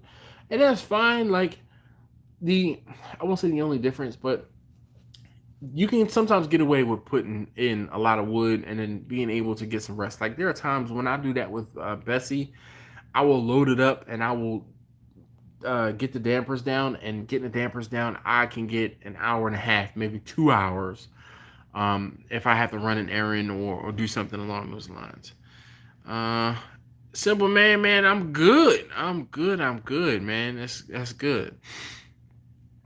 Joe says you got that right. He's talking to Chuck. Wicked Pig, I can deal with the napping in the summer, but in Ohio, when it gets cold, it stays dark. I hate doing it. It is rough. You're absolutely correct. So what I would do and what I normally do if I'm cooking overnight, especially if I'm using Bessie, I end up sleeping down here on the couch because it's just easier for me to sleep on the couch and go out the back door and go to the smoker and like I stay inside where it's warm, but I mean I'm running back and forth between the house and the garage. What's even funnier is the fitness tracker. I can definitely tell the days when I cook because I'll have 15 to 20,000 steps walking back and forth between the house and the garage, house and the garage, house and the garage, house and the garage, and it never stops. I took my leftover smoked mac and cheese and battered and deep fried it. That's what's up. It's all in the roux. If you say so, man. I'm just not a fan. I'm trying to catch up. Bumpy, how you doing this evening? Uh-oh.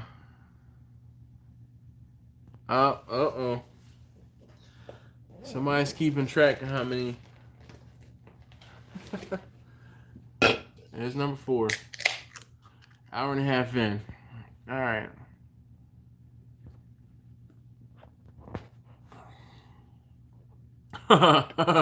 Simple man, that's funny. He says, I'm great, my friend. Excited about Halloween tomorrow. Get to beat up kids and take your candy. LOL, totally kidding. I thought about driving Vanna tomorrow. Okay? And dressing up. I have a set of overalls, and every year I try to do something with these overalls as far as a costume. Last year or 2 years ago, it might have been last year, I dressed up as a minion. So I had like the gloves on, I had a Scully, I had a bright yellow shirt, the overalls, and then I had the little minion badge on there. So if you guys haven't, go back and look on my Instagram from last year. That was dope. That was one of my better costumes. 2 years ago with it, I dressed up as an axe murderer. And it was funny because I had someone pull me aside at work and they said, we're not supposed to bring weapons to work, right? And I'm like, yeah, I don't have a weapon. They're like, you have an axe, like a full-size axe and a hatchet. I'm like, and? I'm like, I'm an axe murderer. They're like, do you really think that was a good idea? And I was like, yeah. It's like, what do you mean? Like, what are you talking about? Like, come on. Like, you know me. Do you really think I would be a problem around this building? Like, for real? They were like, can you put them at your desk and just leave them at your desk? I'm like, y'all funny. All right. No weapons. So...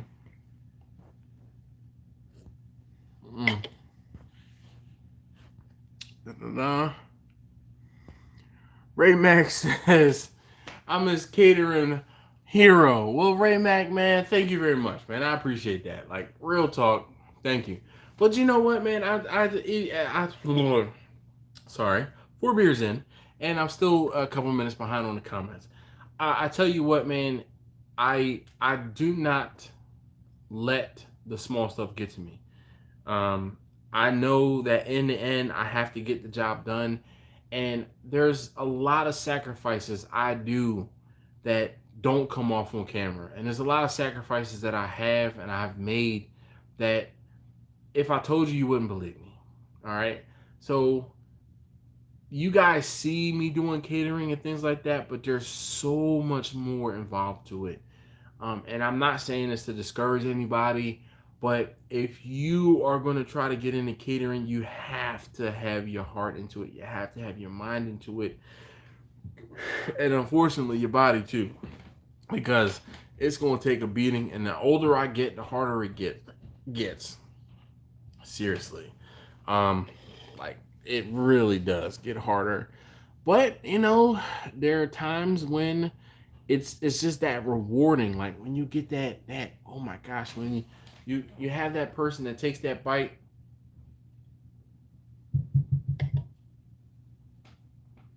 and they go, they do one of those, like the eyes roll back in the head and the head goes back and they like, oh my gosh, and then they go back in for seconds. That's the feeling that makes it worth it. All right, that makes it worth it to me. And that's what I'm looking for. You know how you hear people talking about chasing the dragon, or that high. That's what I want. That that feedback that I get, that positive feedback, even the criticism. Give me criticism so I can make it better. But I take feedback as well as criticism with a grain of salt. All right. All right. I'm trying to catch up. 6'8" palabra. I know that word. Why? In Spanish. Uh,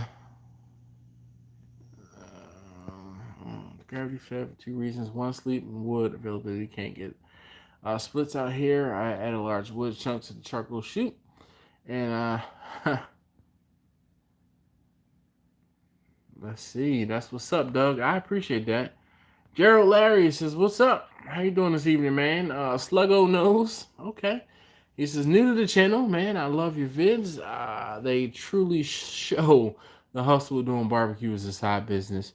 You earn it. Long hours doing barbecue. You're absolutely correct. What's crazy though is there was a good amount of time, and actually, what's crazy is I wish I would have really got into and was doing the barbecue when I was doing the barbecue full time. You guys have only known me through my videos of when I've been doing the barbecue part time. I tell you stories of how I used to cook on like Sunday to have food on Monday, sell food on Monday and Tuesday, cook again on Wednesday to have food on Thursday, sell out on Thursday, cook again Thursday to have food on Friday, and then I might actually cook again on Saturday to have food on Sunday. Yo, it was not a game. I do work solo, man. Only time I have and only time I have help typically, I have my one friend who's helped me out. He didn't really help me cooking. He did help me cooking because he was here helping me get food prepped. And when like it was one of those things where it was easier for me to send him to the garage to put two splits into the smoker than it was for me to try to explain to him or to try to tell him what that feeling I was feeling for with pulled pork.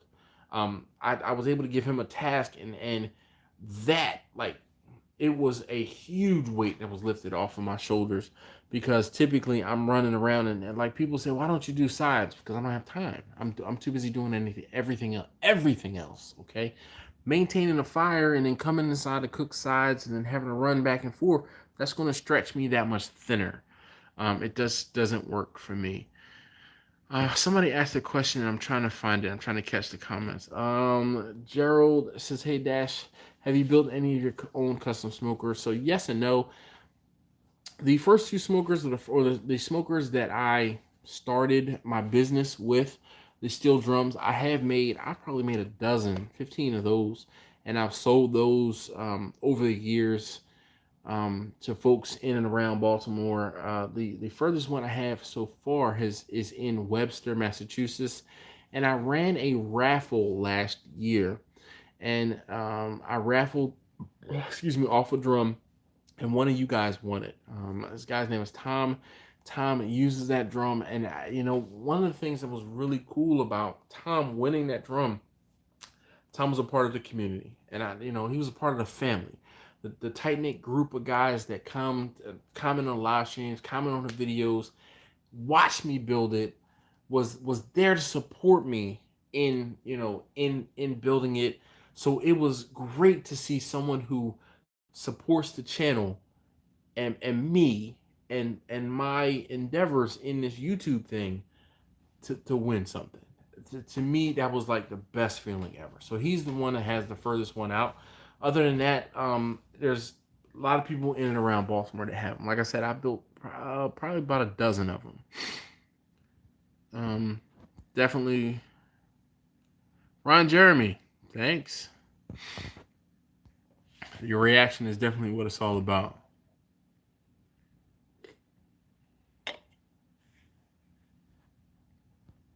6'8", I understand. You have to learn how to cook with different cookers, man, and they are all different and they all react differently. And one of the things that people don't understand, the weather and where you have it set up, like you could have a windy and drafty area and the wind be causing you problems and stuff like that. Doug D says, Doug, you gotta get somebody cutting down a tree and stock up like he did. You're absolutely correct.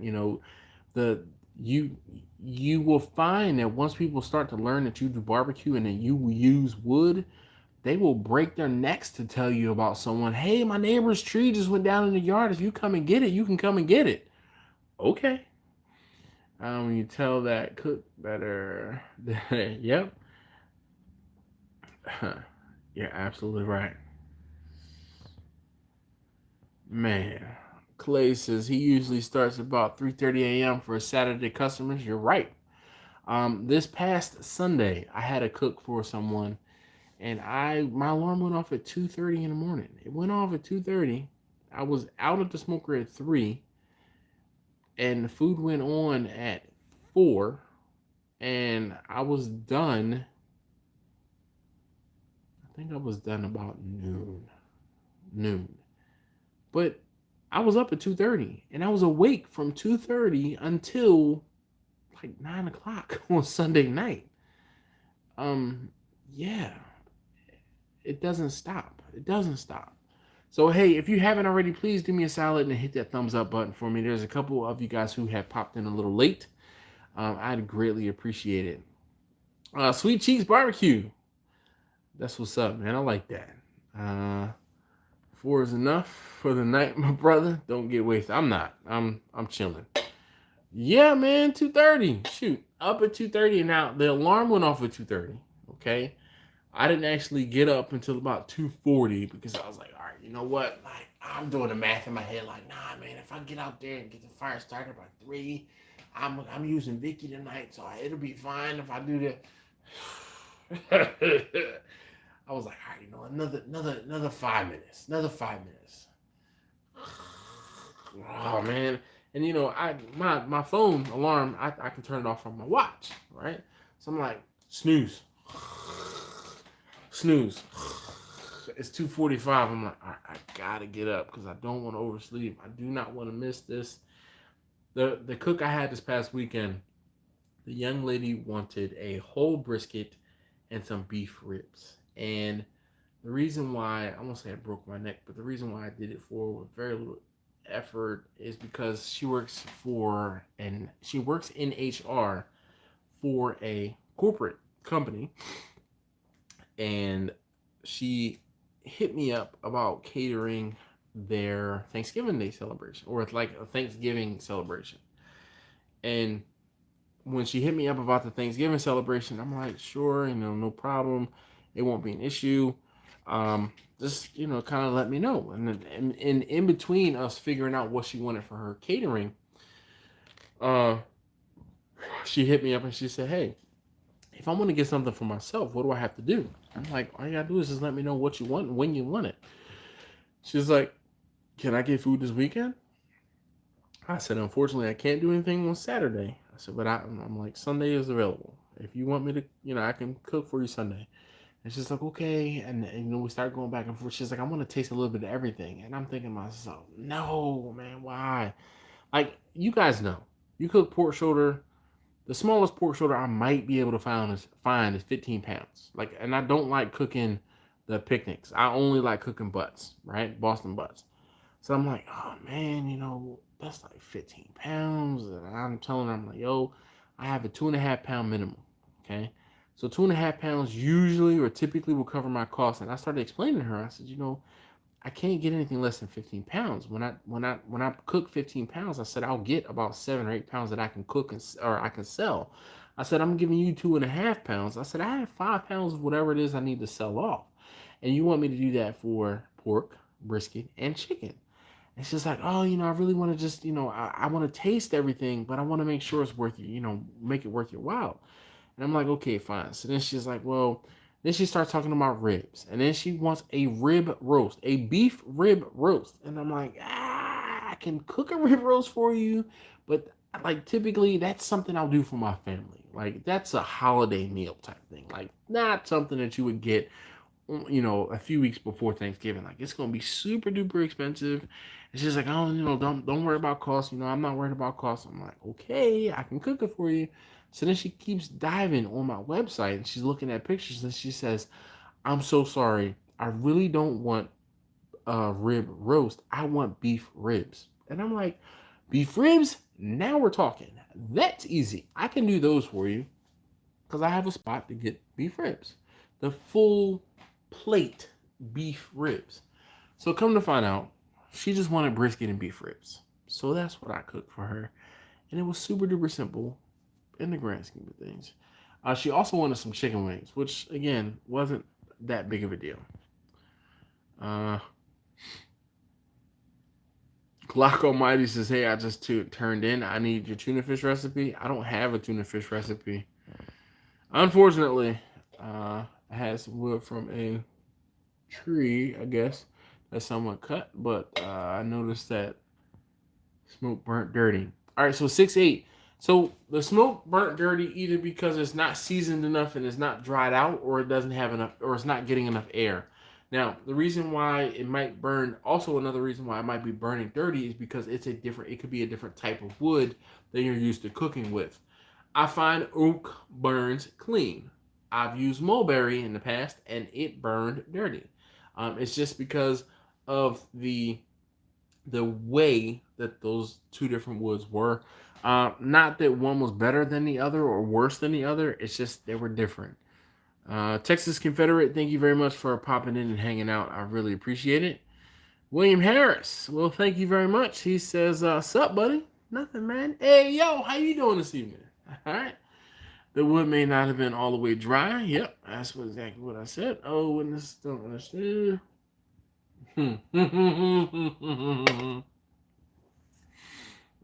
Thanks, Jimmy. Jimmy says, "Oh, witness, don't underestimate dash and alcohol." Uh, Thank you very much, man. Well, Mr. Clay, I appreciate you popping in and hanging out. Definitely, definitely thank you. Don't forget, man, don't be a stranger in the comments on the videos, man. Definitely. Yeah, definitely. I really want you guys. You guys are my friends and my family. Like seriously, I get up and I do these videos. It's not for me, man. It's for you guys. I really want to help level folks up, but there's a point. Like you have to put in some work too.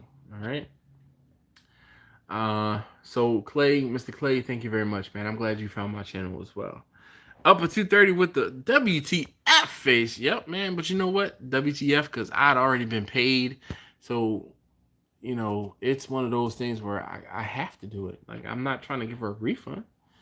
John Moore says, I'm an old man from Florida. Got to get some rest. You love your streams. And I love the way that I cook. And the way that you're involved with your taste testers 1, 2, and 3. He said he's 71 years old and still learning about cooking. Well, hot damn, man. John, you never stop learning. That's how I feel. I learn something new. I try to learn something new every day. Definitely. And dude, thank you. Like John, you are one of those people who recognizes what I'm trying to do. And not only am I trying to do barbecue, I'm trying to instill like a skill in my kids, to let them know that they can cook. And you know, I like their opinion, like their feedback, because they're typically pretty honest. I will tell you, number two, every now and again, he'll tell me things I want to hear. And I'm like, no, no, no, no, no. Tell me what you think. Do you like it or you don't like it? Or, you know, is it right? Is it wrong? What can I do differently? Because the whole thing is, I want your honest feedback. Don't dare sugarcoat it, man. Let me know how it is and not how it should be. So, John, thank you very much for popping in, hanging out, and enjoying the live stream. This is can't find those here in Illinois. You only get short ribs, but I can't find a whole plate. Sorry for you, man. Witness says, what should the internal temperature for a finished beef brisket? And do you place the brisket in a foil pan and seal? And how long do you have it in the foil seal pan? All right. So the witness, I tell you, and I tell you, just like I'll tell almost anybody else, I don't give out specific information like that.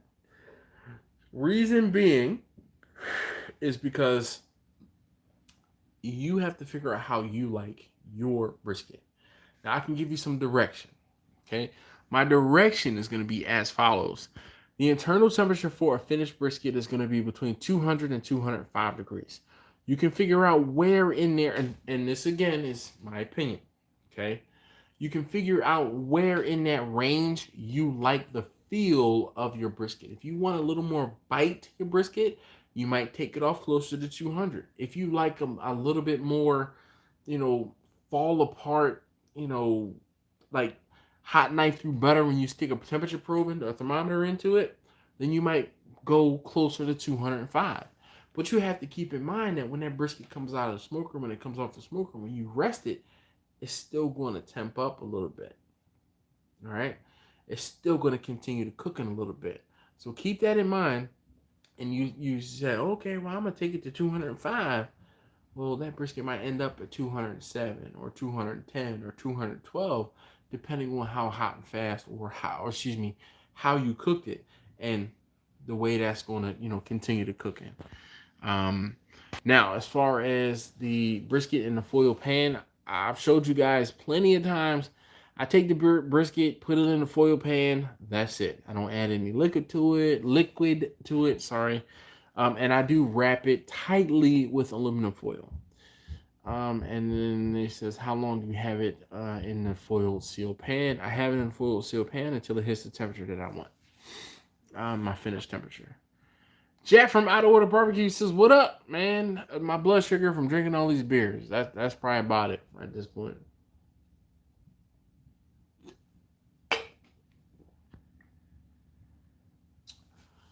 All right, so Bumby says, I want to smoke a brisket, but not the whole brisket to start.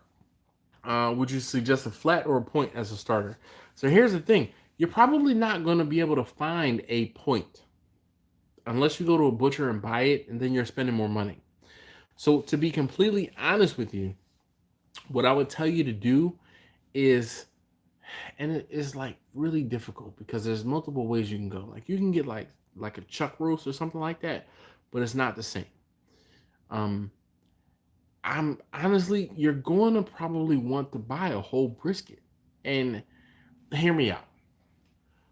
You buy a whole brisket, it's going to be about $4 a pound. You buy a flat, okay? A brisket flat. That brisket flat might be $7 or $8 a pound. You're going to get half the meat, pay twice the money. At that point, you're hustling backwards, okay? To me, you might as well just bite the bullet and buy the whole brisket. I've cooked brisket flats in the past, and that was before I knew better, okay? If you can find a whole brisket, get a whole brisket. The best thing, though, you can do is to get the smallest whole brisket you can get. To me, again, by the time you try to get a flat, like, because you can only buy brisket flats. You cannot buy the point from a brisket. It's just not going to happen. And the better, again, in my opinion, the better cut of the brisket is always the point. Always the point. But I'm a man, and to me, the men like the point, and the women like the flat, which is leaner. So That's just me. All right. Hey, what's going on with the game? I haven't gotten updated on the game, the World Series. Mr. Clay says when you get your orders, you have them pay a deposit. Yes and no. So it depends. Typically, what ends up happening is I will ask for a deposit to secure a date if the date is far enough in advance. So let's say, hey, you know what? For December 13th, I would like for you to cater this event. Okay, let's figure out what your total is going to be. And if your total is less than $500, and I'll say, okay, listen, we'll split this in half and it'll be your deposit. Your deposit will guarantee your date. That'll guarantee your date. Okay. Now, in order for me to cook for you, you have to pay. In order for me to cook for you, you have to pay the balance in full 7 days prior to your event. And the reason I do that is one, to protect myself, because I have to purchase the food ahead of time and I have to cook the food ahead of time. And two is to make sure that people are serious. People who are paying for events in advance, they usually don't play around. And you know, sometimes you'll have to figure out like a inclement weather type policy. Uh, Shane says he's new here and I have a great channel. Well, thank you very much, Shane. Cheers to you. I appreciate that.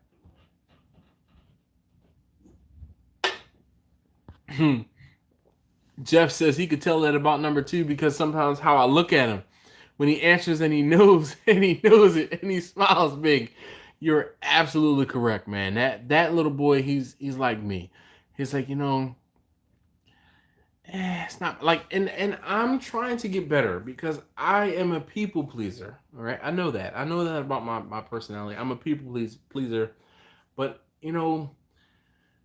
there have been things that I've gotten, and tried to cook, and they just like, it wasn't my thing. There are things that people suggest, and I'm like, I know better. Like I know better than trying to cook that because that's just not something I'm into. And you know, I try to be open minded about the things that I cook and the things that I expose my kids to and my family to. But there are certain things where I'm like, yo, no one in this house is going to eat that. That's going to be a hard pass from me. And I don't want to be disrespectful, and I don't want to seem ungrateful, and I don't want to, come off, I'm not arrogant, but like jerkish.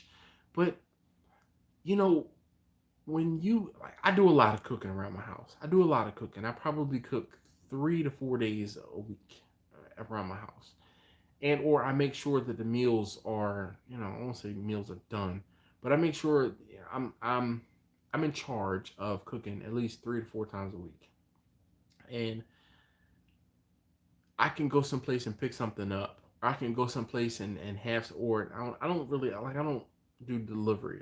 I will go and get food, and or I will cook where I would like use cheap, shortcut sides, and I'll get something from Sam's or, whatever, right? And I experiment. I'm like, hey, you guys like this, or I'm like, would you want me to cook this again? Usually, and you hear me ask my kids, would you eat this again? If you look back in the videos, you will hear me ask my kids, would you eat this again? Would you want this again? One of those things. And I ask them that almost every single time I cook. Hey, like tonight, I'm gonna say I made, I don't want to give it away. So anyway, yeah. Um, yeah. Jeff is funny. He's talking about the blood sugar. The witnesses, thank you very much. He said I've been very helpful. Well, thank you. Thank you. All right, Lou, this has been a long one for you, man. This is one of the longer times you stuck around. I know you got to get up early in the morning just like I do. Eric Angton, man, how you doing? Good to see you back on the live stream in the chat and the comments. Definitely appreciate that. Troy Jones says my granddaughter is 5 and loves my barbecue. I told her a couple of weeks ago that when she gets older, I'm gonna teach her how to cook barbecue. She said, "Yeah." It made me feel good. Shoot, I know that feeling, man. I tell you, I I want my kids to have an interest in doing barbecue, but I don't want them how do I put this? I don't want to expose them to it and it become a burden. If you get what I'm saying. You know how sometimes uh the parents want something of the child that the child doesn't want, and then the child will do something just to appease the parent. I don't want that to be the case with barbecue. I want them to actually want to do barbecue. I want them to be passionate about cooking. I want them to want to do the things that I'm doing, if that makes sense. Like, football. Football is a prime example. There, I know plenty of people who played football that, like, from the time they were 3 or 4 years old, and then they played football through elementary school, or through elementary school, and then they played football all throughout middle school, and then they get to high school and they play for high school, and then they get a scholarship and they play college, and they're like, I'm playing football, but I don't want to play football. Like, I don't want to. My heart's not in playing football anymore. Like, I played football because that was the thing to do. But now that I'm old enough to be able to make my own decisions, like, I'm not into this. And I don't want to push them into barbecue too early. And I don't want to push them into barbecue without them wanting it. So hopefully you guys. So that's why I include them in certain aspects of what I do. Yep. Mr. Clay says the same thing I say. He said, buy the whole thing and trim it yourself. 3-2 Nets right now. All right. Nets up 3-2, bottom of the seventh. Oh, all right. Now I get it. I'm like, Jeff, the thumbs down with the seventh? Like, what's that all about? But I get it. Bottom of the seventh. All right. Yo, speaking of bottom of the seventh, yo, did y'all see the girls that at the, well, I guess it was the bottom of the seventh in the last game in Nationals Park.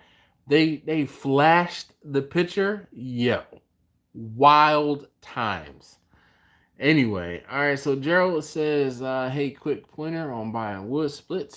Check out the Facebook Marketplace. In some areas, the Facebook Marketplace has local tree companies selling wood and local sales. Just a heads up, fellas. Nice. All right. I had homework to do. What I missed? Grown Folks Network, man. We talked about a lot tonight. We've me, my stories, and getting off a topic and things like that. If they like to eat and they see Pops doing his number 1 and 2, they will pick it up. Yep. I wouldn't even trip. Yeah, you're right. Any new videos of Taste Number 1? Taste Test Number 1 playing in space. I don't have any videos that I've posted on I've made public, but I did actually film a little video when he got the base, and I just filmed it and kind of put it on my channel, and it'll be kind of one of those things that's like not hidden, but it's up there kind of in perpetuity. Yeah. Jeff says for sure yellow shirts. Yep, those girls. Prosperous one, not a problem.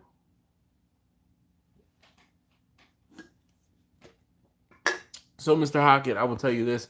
He actually asked me tonight to play prior to me getting on a live stream, but then he disappeared.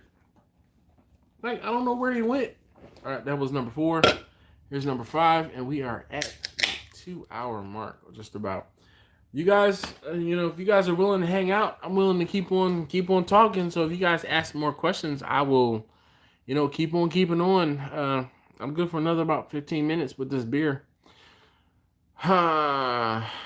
Do I play football? No, I'm too fat and old and fragile. Plus, growing up, my mom was a single mom. She didn't have money to put us on sports. Sports were expensive, man. So, unfortunately, music. No, I don't play. I've kind of learned a little bit of the bass, just because it's one of those things where he's learning, and it's not the bond, but it was one of those things where it's like, oh man, hey, you're learning this. Hey, I'll pick it up and let's see how hard can it be. And And I've learned a lot about the bass, and that was one of those things, one of those never stop learning type deals. So I've learned a lot about the bass, and it's one of those things where I went to a music school as a kid and never was really into music. I know. So, oh man, Grown Fools Network says he has 3 more beers, so keep talking. Preston, you here? Preston Hicks, I'm calling you out. Preston usually drinks with me pretty good too. Mm. Mm. Nice and cold.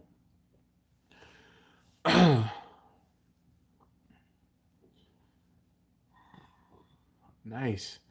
Jeff, that's what's up, man. Mr. Hockett, cheers to you too. I guess it doesn't matter where you place it. Place what?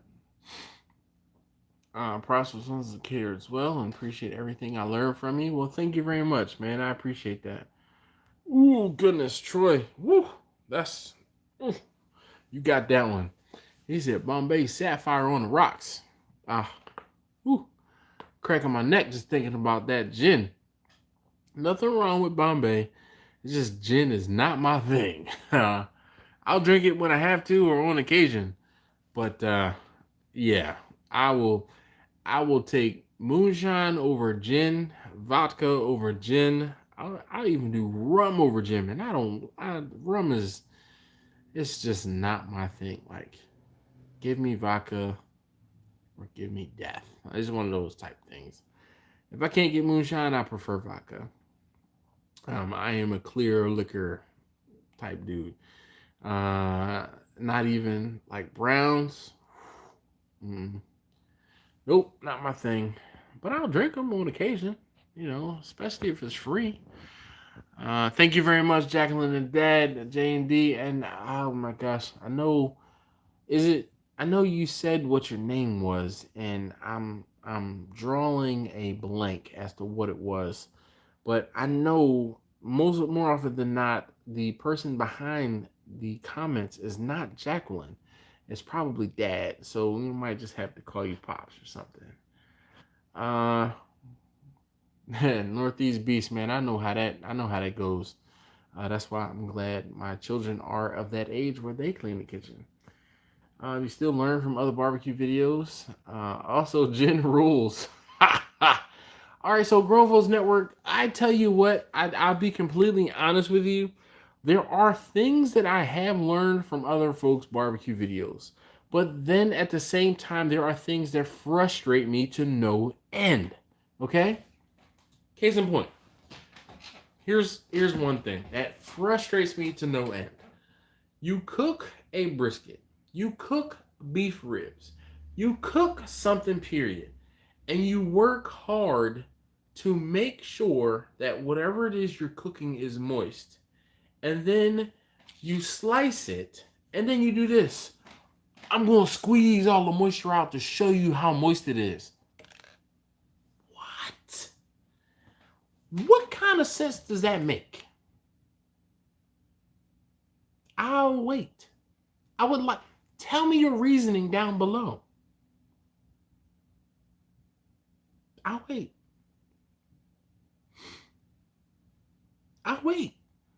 There's no good reason to squeeze your beef ribs or your brisket. No.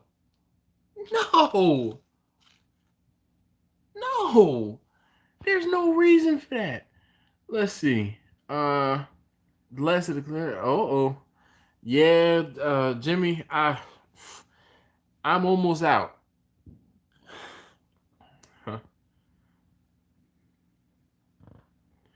You know what, Troy? I like vodka martinis. Like, once I found out what was in a martini, Mr. Clay says, "Woo, Bombay on a Wednesday." That rhymes. Oh, I drink a lot of shine around here, Northeast Beast. Yeah, stick around. Mr. Clay says he's a cognac man. All right. But he can dig a nice bourbon. I like, Appletons. I appreciate Appletons because I was in Jamaica And it's funny, it's Appletons, but they be like, "Oh, you want my Appleton?" They say Appletons. Okay, sure, it's free. Yeah, I was on a resort and I drank a lot of Appletons. Uh, one of these beasts his is 28 and he still cleans after him. Man, I hope not, man. My kids. Oh my gosh, this. Uh, I'm trying to catch up. Single malt is nice too. I haven't got to the point where I can appreciate, single malt, the double malt, the this, the that. I'm not there yet. Ah, so juicy. Yes, I showed juice. I show the juice by what's on the cutting board. You, you, boom. You win. You win. Oh, oh my gosh, yeah. Barbecue 951 says this like when someone smashes a burger and they leave it dry. Yep, you're absolutely right. Squeeze my juices out. Witnesses, I would hang the person that did that to my beef ribs. Squeeze my juices out, I'll kick you out. All right. So that's my number one pet peeve. People who squeeze their briskets, squeeze their beef ribs. Usually are the two biggest things that you see people doing that for. I hate when people use the claws and forks to shred pork. I scream and scream. It's not done yet. Well, you'd be surprised. I actually, the video I filmed this evening, I pulled pork and I pull it by hand. I always pull it by hand. I do not. I have a set of those claws, and I think I've used them 2, maybe 3 times ever. Only been about the new only been on about 2 months. I guess on my channel for about 2 months. How many Boston butts are needed for a gig of 150 people? That consists of the butt being a side dish and not the main entree. So Gerald, my normal calculation for how much food you need is a half a pound of meat per person plus a 25% overage. Now, if you're telling me that the pulled pork is not going to be the main, then you might need a quarter of that or a third of that. You'll have to figure out how much it is. And usually the determining factor is not how much you think it's going to be, but the person who's hiring you's budget. So keep that in mind. Ask them what their budget is and then make your food fall under their budget. All right.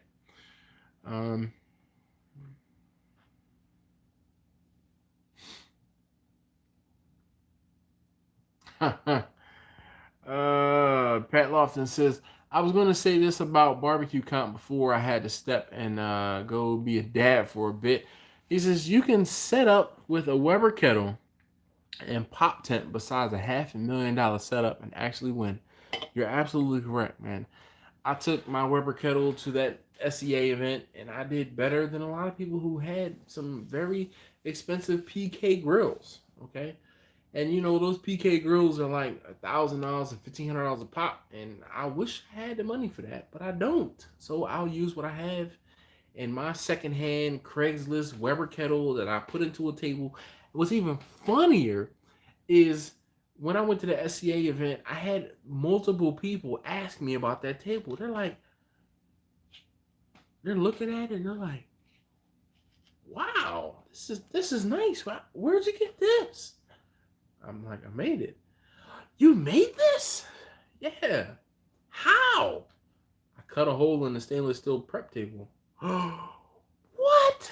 And then someone realized just how high the grill sits as opposed to like the regular table height, and it's 6-8 inches higher.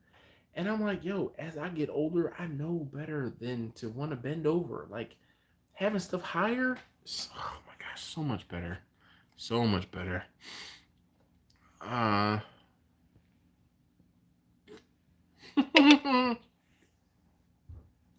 Mr. Clay, you gotta build your tolerance up. You build your tolerance up, you can drink anything. Anything is possible. Troy says, squeezing my meat. Oh my gosh. Yeah. I do. So I don't even do that. Northeast Beast, dude. Like, if you and here's the reason why I don't subscribe to that one. If you slice a piece of brisket thin enough, it'll pull apart. If you slice a piece of brisket, thick enough, or thick, and it doesn't pull apart, it's just because it's too thick. Like, I don't feel like that's an adequate test. I don't.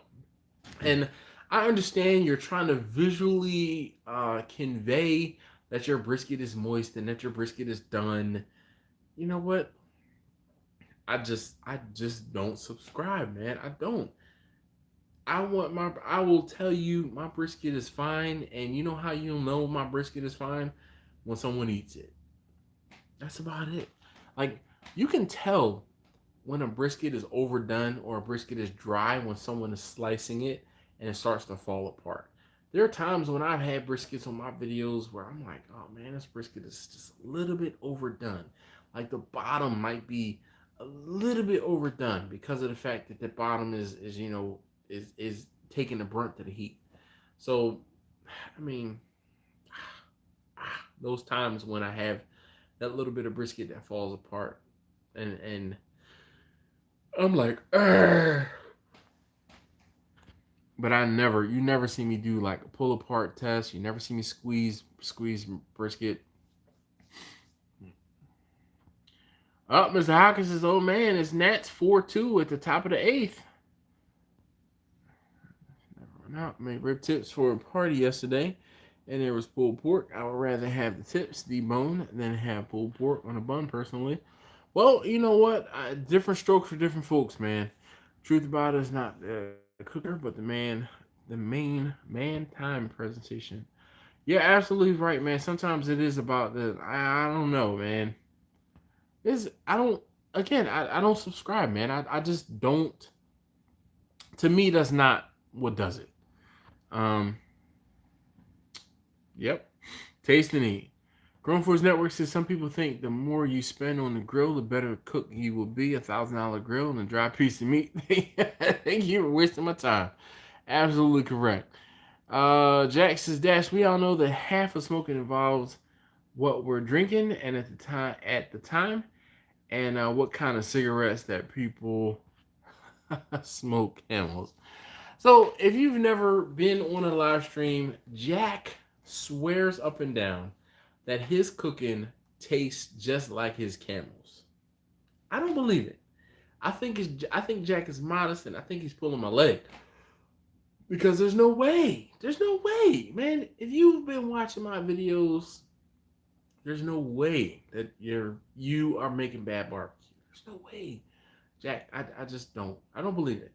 And his wife, Betty, she says better. She says his barbecue is pretty good. So I think Jack is a ringer. Jack is the pool shark. He's like, I've never played pool before. Pushes up glasses. I've never played pool before, so you have to get the ball into the hole. And somebody's like, oh yeah. Yep, and we're paying $50 a ball. One of those type deals. Man, Jack, I see through you.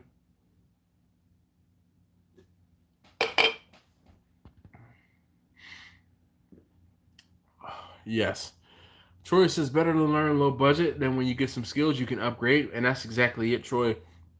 I learned on a like $50 bullet smoker from Walmart. My wife saw years ago that I was excited about smoking meats after coming back from Texas, a trip from Texas, and I kept cooking, kept trying, kept cooking, kept trying, and I couldn't get it right. I was messing up. So she said, all right, you know what?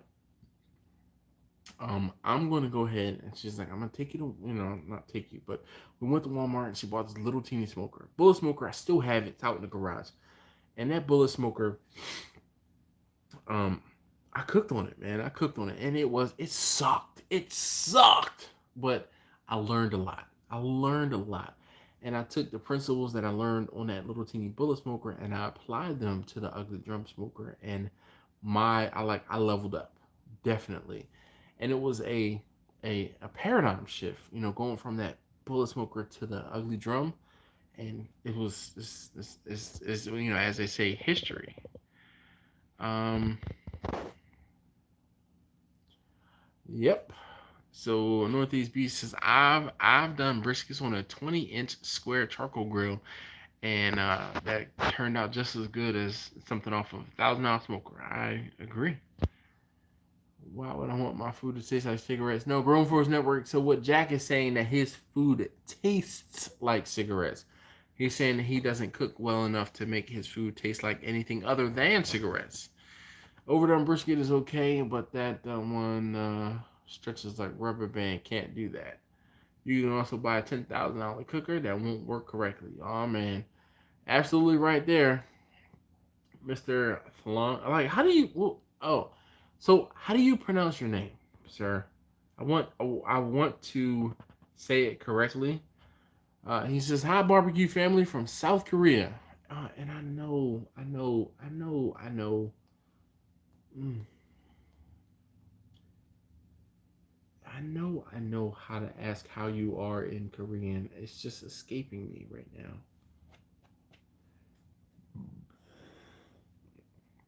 Thank you for popping in and hanging out, though.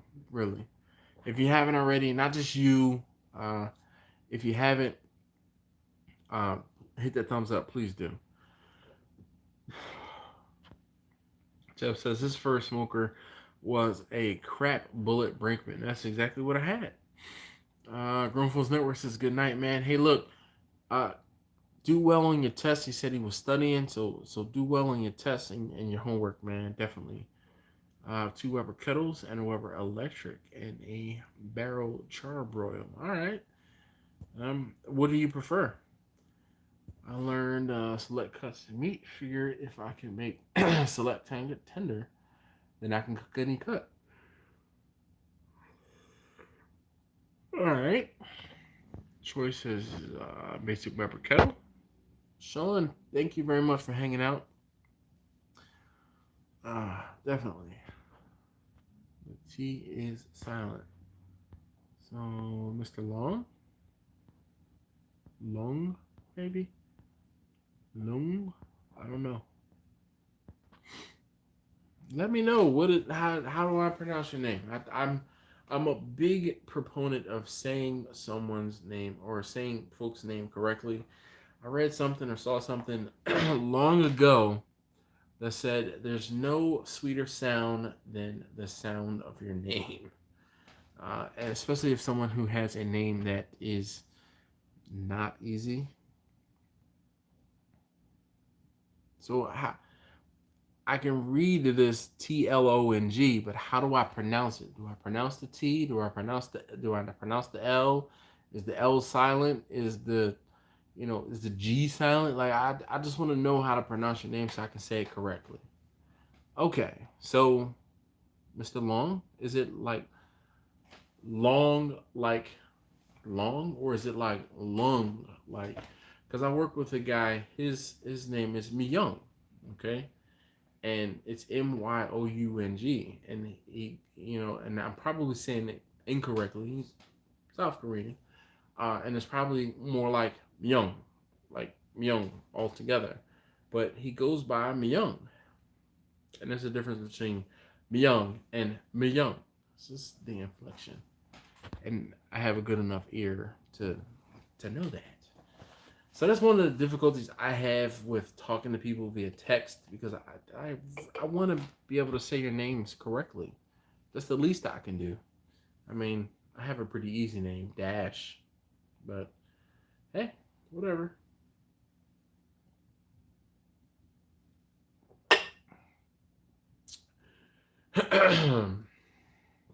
We're almost at the end of number 5. So who's keeping track, keeping count?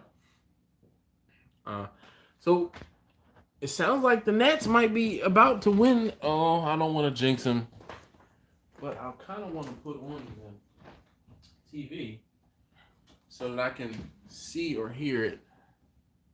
My last name gets butchered. LaFoe? Is it LaFoe? Then the front comes in from about 8 to 9 on the western side of town. We'll start to see those storms right around 10 o'clock. The big storms move into Baltimore. 11 o'clock to midnight over onto the eastern shore. And then off the coast late tomorrow night, clearing skies. We get sunshine back Friday. Look at those chilly temperatures and even some snow showers in the World western Series. Maryland mountains as November arrives with a big weather pattern change. 55 to 62 tonight. The rain continues into morning. And then tomorrow, morning showers, cloudy and breezy through the early afternoon. Then evening thunderstorms after sunset tomorrow night. The potential for some severe storms in our area. So trick-or-treaters get out early. Cloudy, breezy. Hold on, guys. about I'll 7, be 8 back o'clock, in a and then the second. big storms arrive coming in from the west and heading over onto the eastern I don't have my glasses by on. Which later makes it tomorrow way night, more reaching the difficult to coast see. late tomorrow night. Oh, Almost it's on 80 degrees in YouTube. St. Mary City tomorrow afternoon. Is it? Heading over onto the eastern shore by later tomorrow night, reaching the coast late tomorrow night. Almost 80 degrees in St. Mary City tomorrow afternoon. After that one more warm day, it's much cooler on Friday, chilly going into the weekend. Where is it? What? That's really some classic fall football weather on Sunday. No. When Ravens quarterback Lamar Jackson faces his counterpart on Sunday, Tom Brady, he'll meet a man old enough to refer to as Mr. And Lamar What Jackson channel is it has on, guys? respect for his elders. More on that next Is week. it on ESPN? ESPN? No. Let's see here. That's the score. The Warriors have been on the other end of that, and the Suns have been on the other end of that a lot. But it's 57-28 in the second. First take tomorrow morning. Kevin Durant stops by to visit with the folks. 10 a.m. Eastern. Cooper going to Salt Lake. I feel like it's on Fox. Alright. They just don't have it on the. Somehow. I don't know why I didn't think about that. Alright, so let's see. 4-2. Bottom of the 8th. I think that's what that says.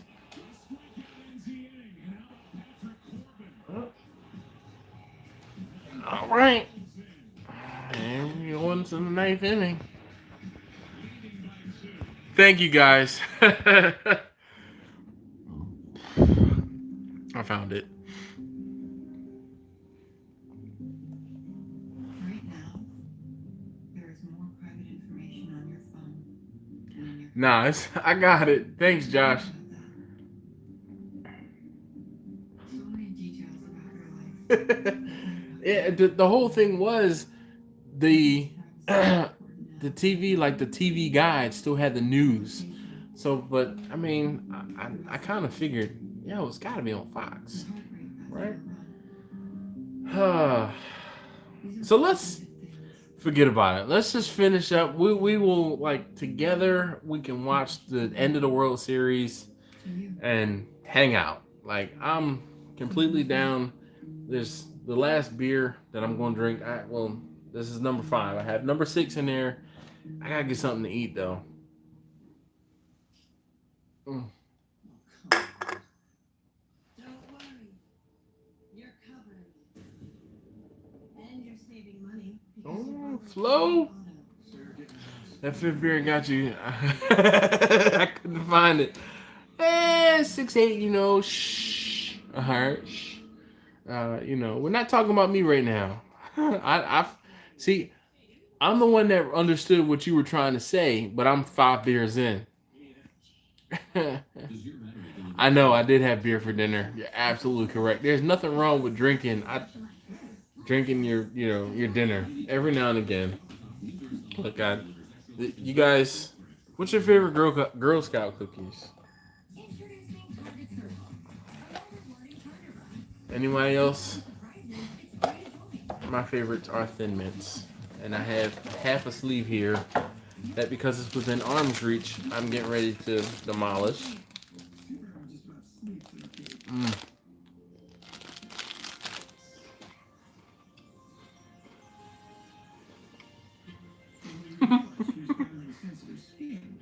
Butter cookies.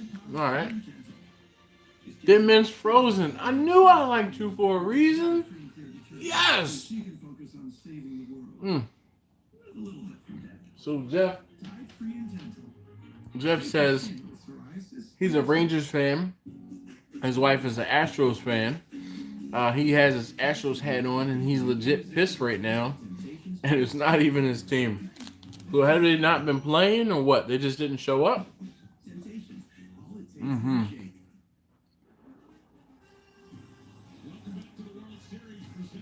Oh, I thought this was Game 7.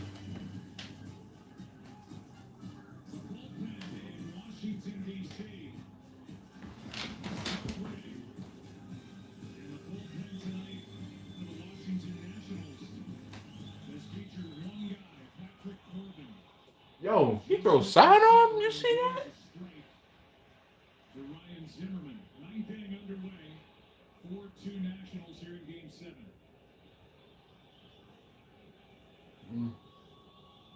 This series.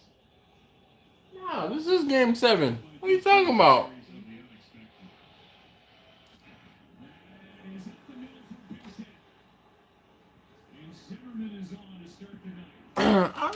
I knew I wasn't going crazy.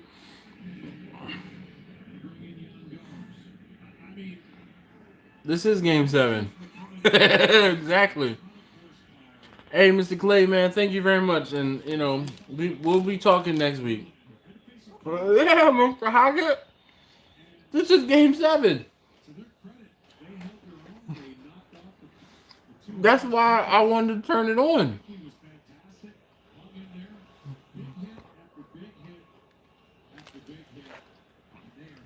Hey, thank you very much, Jack and Betty, for hanging out. I need to find my glasses. I can see the screen. Oh, here they are.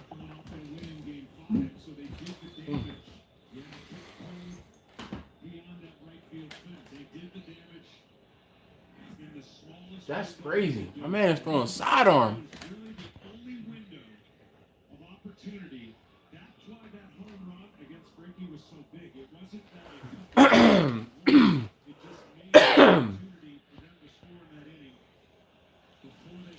So I had the. Oh. Safe. Got one out. Yep. One out, one on. Cooking with Josh and Babe, man. Josh, how you doing this evening? You tardy for the party, and this is number 6. You gotta catch up, man. Sorry, I put my glasses on so I can see the TV. I can see my phone, which I'm using to stream, but yeah.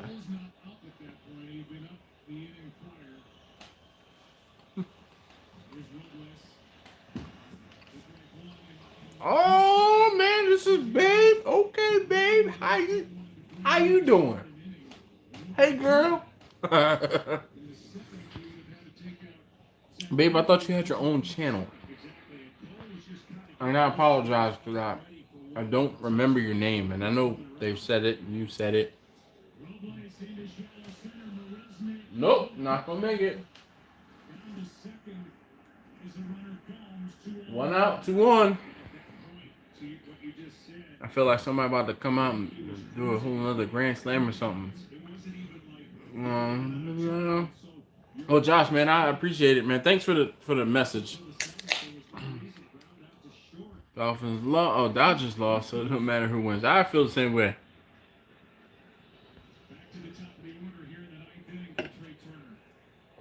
Oh, Bethany. I have to. I'm trying to remember that. I have to remember that. Yo, that sidearm pitches has got me messed up in the head.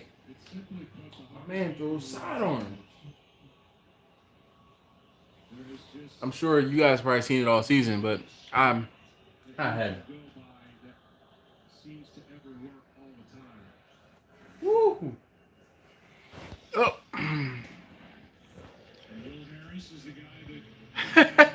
Thanks, Troy. It's all about not breaking the seal. And so, what is 12 times 6 equals what? Is that 60 ounces?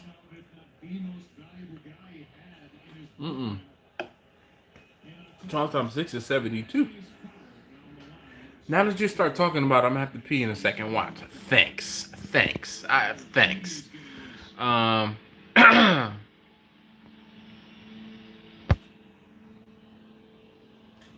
Yep.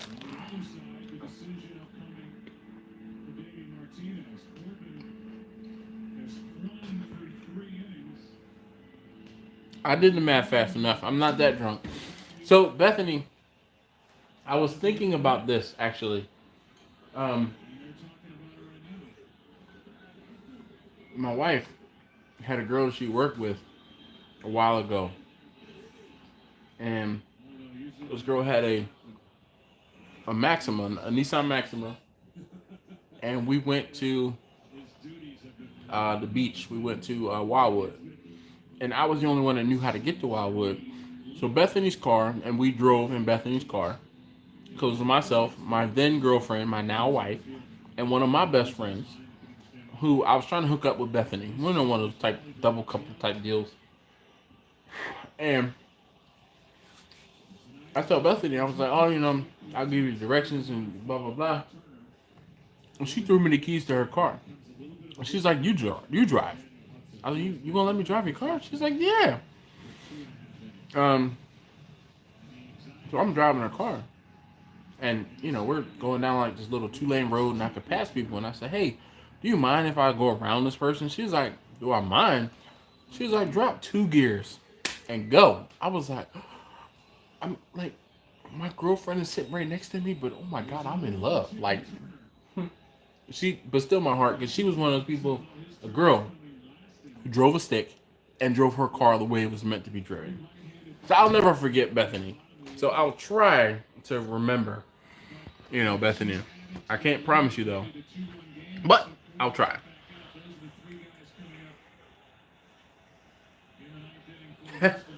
You're absolutely right, Jeff. Jeff says, good job. Yep, now you're going to feel it because your brain is going to be like, yeah, man, why ain't we peed yet?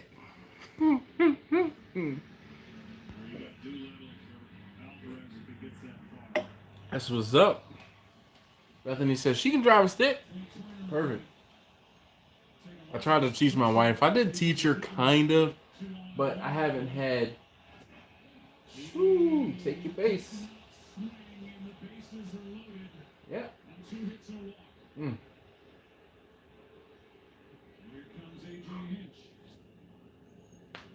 With 1 out in Game 7. No problem, Terry. Thank you. I just want to say thank you guys for hanging out. I mean, it's funny. I'm on YouTube streaming what's on YouTube streaming. Oh, I saw a super today. A super in real life. Like, I was like, man. I saw it and was kind of pissed that I couldn't take a picture of it. Anybody know what track that is? That might be the mistake. No. Anybody know what track that was? Anyway, it was a launch edition Supra that I saw, and I was like, I looked over and was like, Supra! Top of the 9th, and the Nats have the bases loaded. 4-2. Thank you, Mr. Hockett. I actually have. We're observing the game. Thank you, Joe. Thank you very much for popping in and hanging out. What's my dream car? All right. I'm a kid of the 80s, right? So I would really like a Fairlady Z. I always wanted, the 300Z, 300ZX growing up. That was my dream car growing up. And that would be my dream car. But like reality, I know better. And I'm a diesel guy. So give me like a 5 Series, BMW 5 Series diesel, a Audi A8 TDI, a Audi Prestige Q7 TDI. Those, yeah. Like, I'm with it. Or a Hummer. I could take a Hummer too.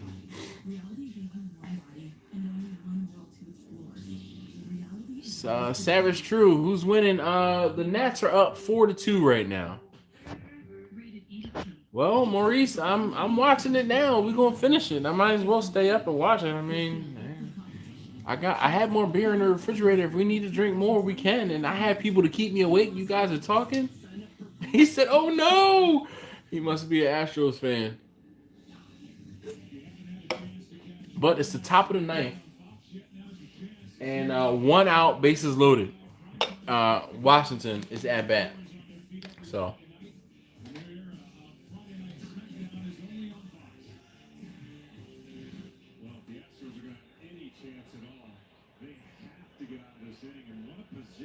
Golly. The Astros have been doing nothing but leaving folks on base. Nah. I'm not that big of a BMW fan, to be completely honest. Like, BMW is expensive for no reason. Like, Volkswagen and Audi are expensive for a reason, though. Like, I can get behind why they're expensive.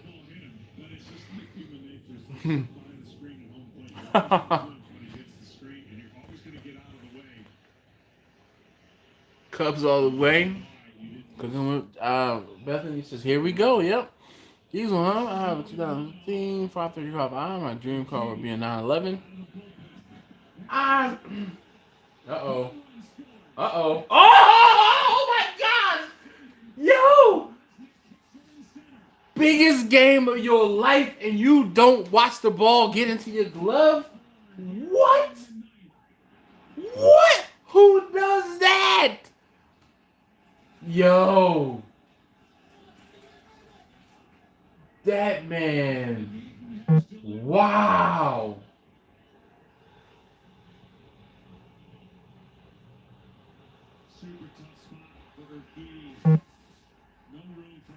Wow.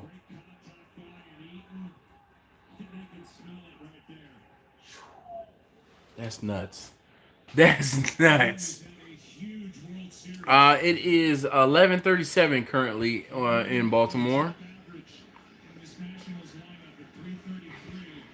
Northeast Beast is a 70 Mach 1, 390 Interceptor. Stang with a 5-speed with the 411 rear. You know what? I would not mind having a Fox body. But then again, it's one of those things where there are cars that I want, but like the ones that were like, oh my God, as a kid, I wanted a Fairlady Z, a 370Z, or excuse me, a 300ZX. My mom had a Buick Regal as a kid. So once I realized and found out what her Buick Regal had in it, it had 5-liter in it. It was a sky blue Buick Regal. Then a Grand National was like, oh my God, that's the progression. And then my grandmother and then my aunt had one of the Econo Bucket Mustangs, Fox body, Econo Bucket Mustang. It was orange, like this little teeny 4-banger in it. It was horrible.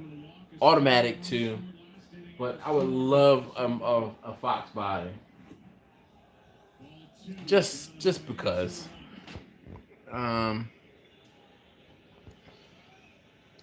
Never owned one, but I drove a friend of mine, and pretty sweet. I agree. I think that sealed it for the Nats too, Mr. Hockett. 6-8 says goodbye, Astros, but you know what? They have the bottom of the ninth inning to try to do something. They are in Houston. So, Maurice says this game is over. Look at Houston's faces. I really want my car back. Was stolen 7-3 Monte Carlo 454. Man, shoot. You talking some nice stuff right there. I don't know. Oh.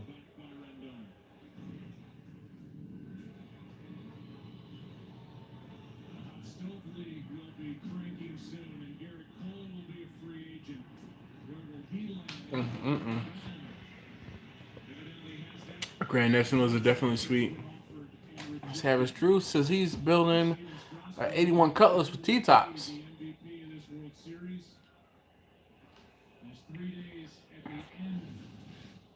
6-8 says he has an 87 Aero Coupe and a 83 Hearst Old.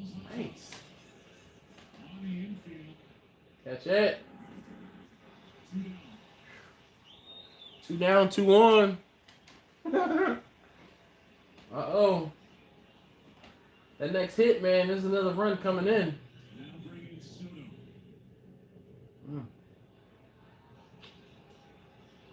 Two singles. A walk, a run, and an RBI. He probably gonna get another RBI. Sack fly, what you think? It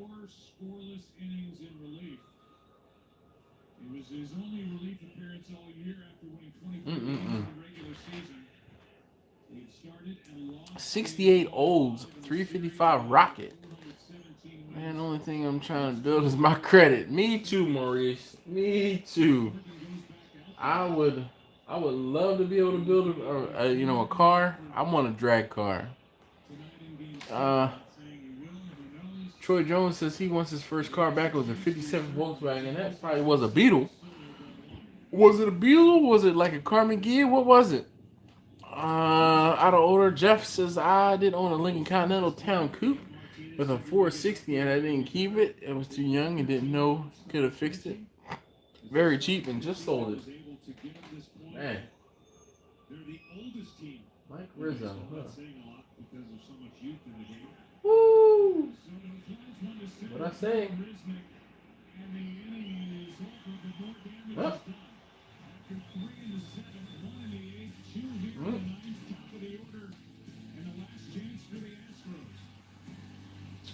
Oh well.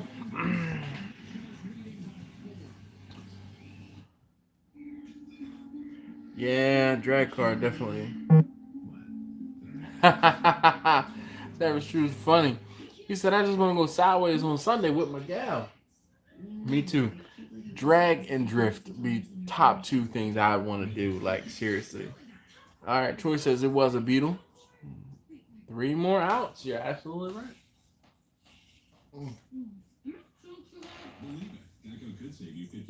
All right. 6 down. I hate commercials. That's why I don't watch a lot of TV. Because of commercials.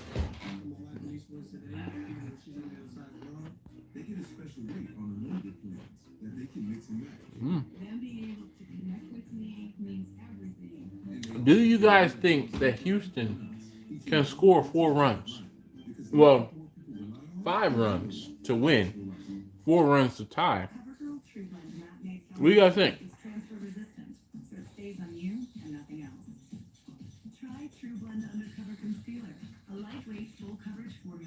11-ounce Valley Speed Track. I guess.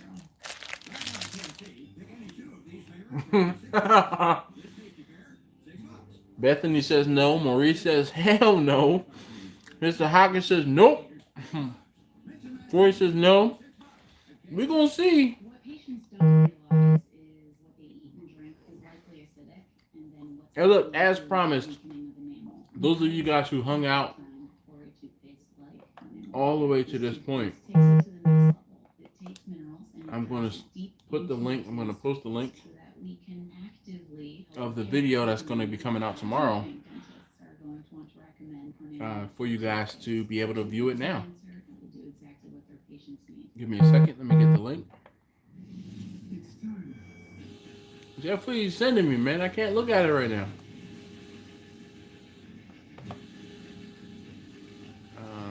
Here we go. That's cool.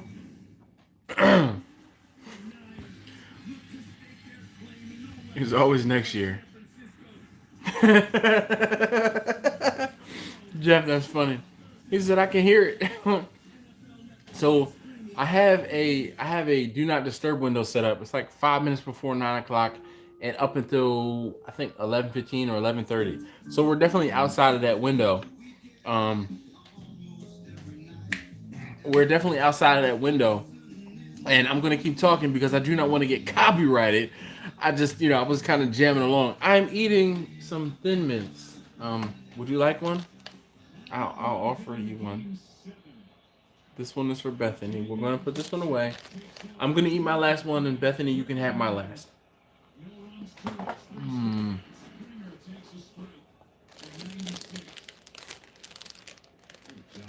This one's Bethany's. We're going to leave it for her. Thanks, Jeff.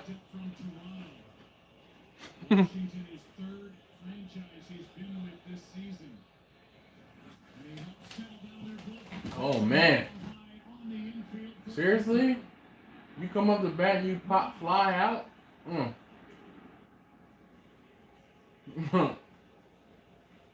My man is he's breathing hard.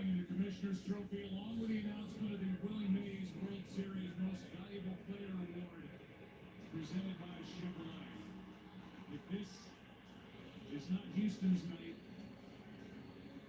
You think about how they started this Golly. 2011 through 2013. I have zero invested in this game. So I'm like, Preston, man, I was calling for you earlier, dude. I was like, yo, where's Preston? Preston, 6. I finished 6 of them. I was talking earlier about the fact that I know you my drinking buddy when it comes to these live streams. But I was going to say hi to, PJ and Dino PJ, but they better be asleep. They better be asleep at this point. You can see on my, not broke TV, but this TV is older than Taste Tester number 3.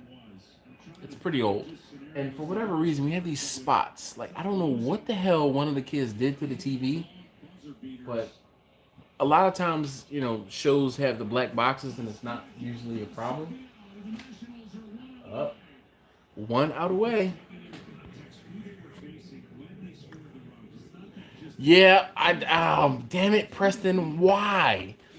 I'm not going to pee until after this game is over. This live stream is going to keep going until this game is over. It's been 34,718 days since October 10th, 1924. And the Washington Senators. Yeah. Here's Michael Brantley. Ooh. One inside. My man threw 96 miles an hour. All right, let's see.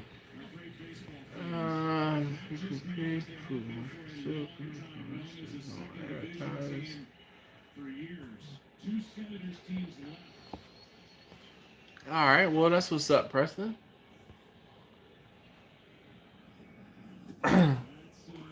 No worries, Preston, man.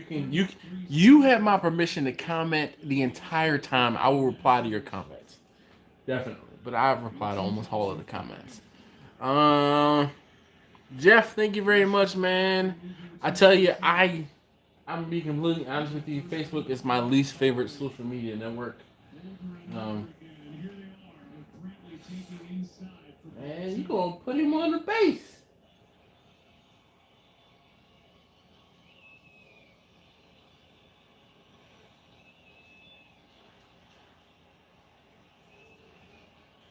He's throwing 90 plus miles an hour though.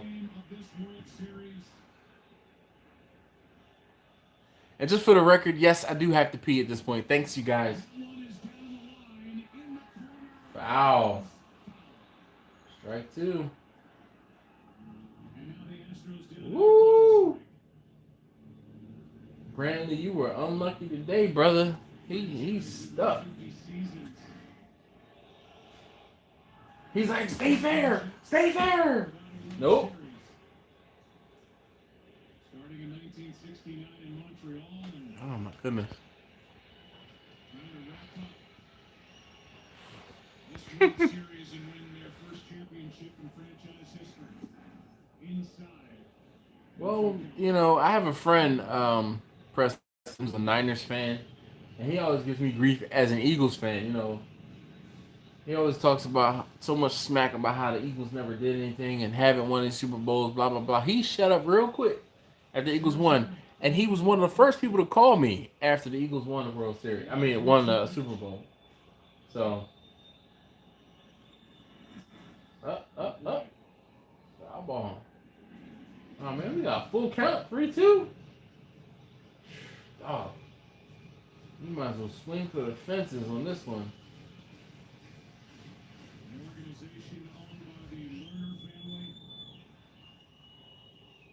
Swing for the fences.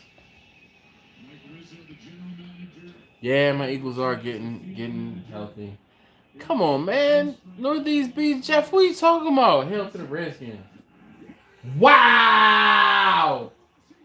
Wow!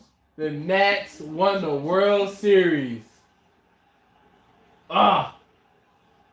Ah.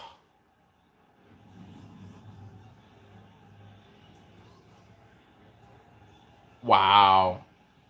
Wow.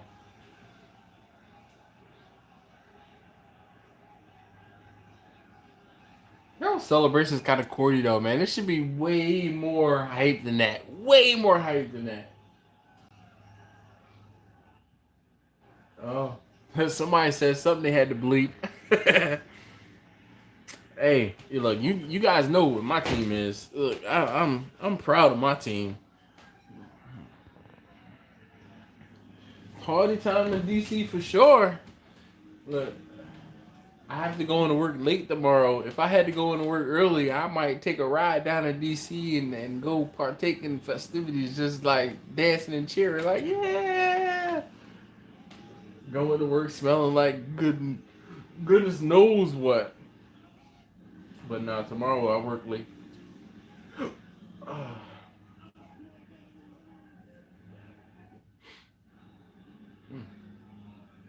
That's what's up.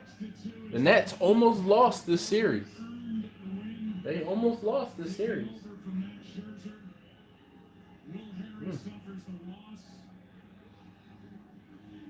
DC has its second championship. Nationals have their first.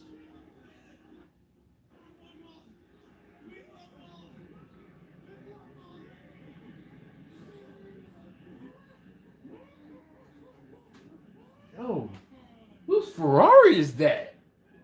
You see the Ferrari?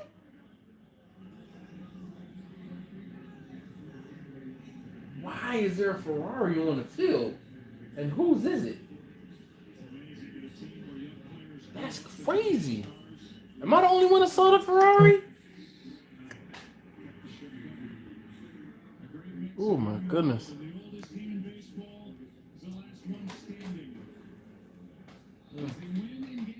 Preston, I wish I could have a hat that's 20 plus years old. My head isn't that big. I mean, my head wouldn't fit a hat that was that old.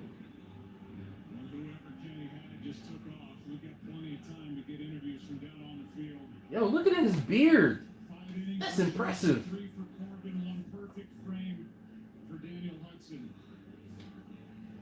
Man, well, the Nats did it. Nats win. Nats win.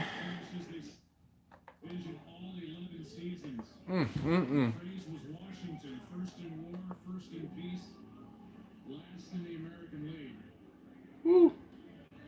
Baseball came back in 2005 and the celebration is on as a championship is headed back to our nation's capital, secured here in Houston by this Never Say Die Nationals team. Yeah, it really is. It's hard for me to think of a team that could overcome as much as they did.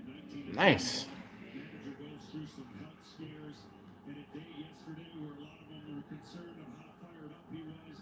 You could see him in the dugout as calm and as relieved, and the team that this truly was a team has captured that city. Man.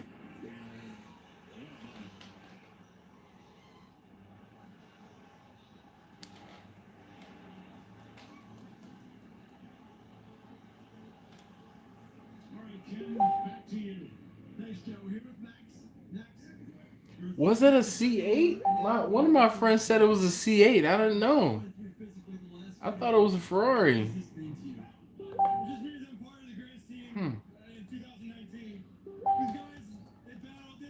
C8 or nah?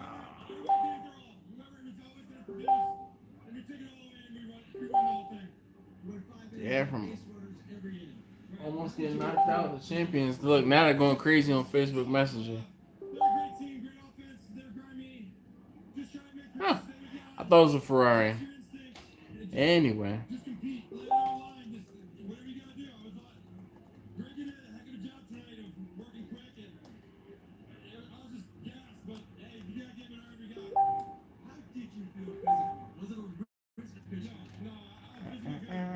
Torch red, yep.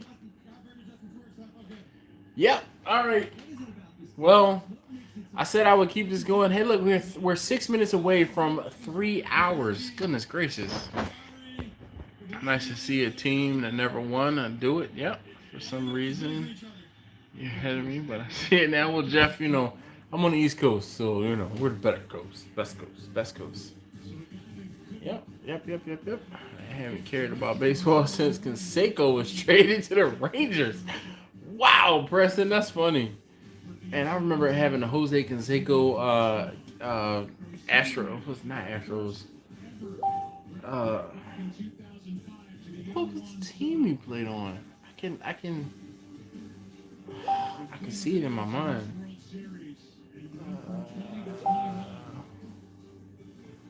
Yeah, sorry. Notifications. I have 2 chats going right now on Facebook. Yeah, it is a Corvette. That's what it is, Troy. My friends confirmed it. They're like, nah, man, that's a C8. They did look. It does look Ferrari-ish.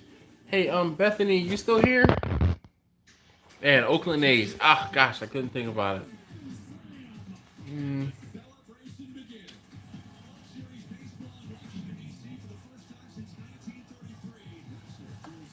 All right, let's close that. Close Facebook so you can stop getting the notifications. West side isn't the best side, it's the east side. Alright. Man.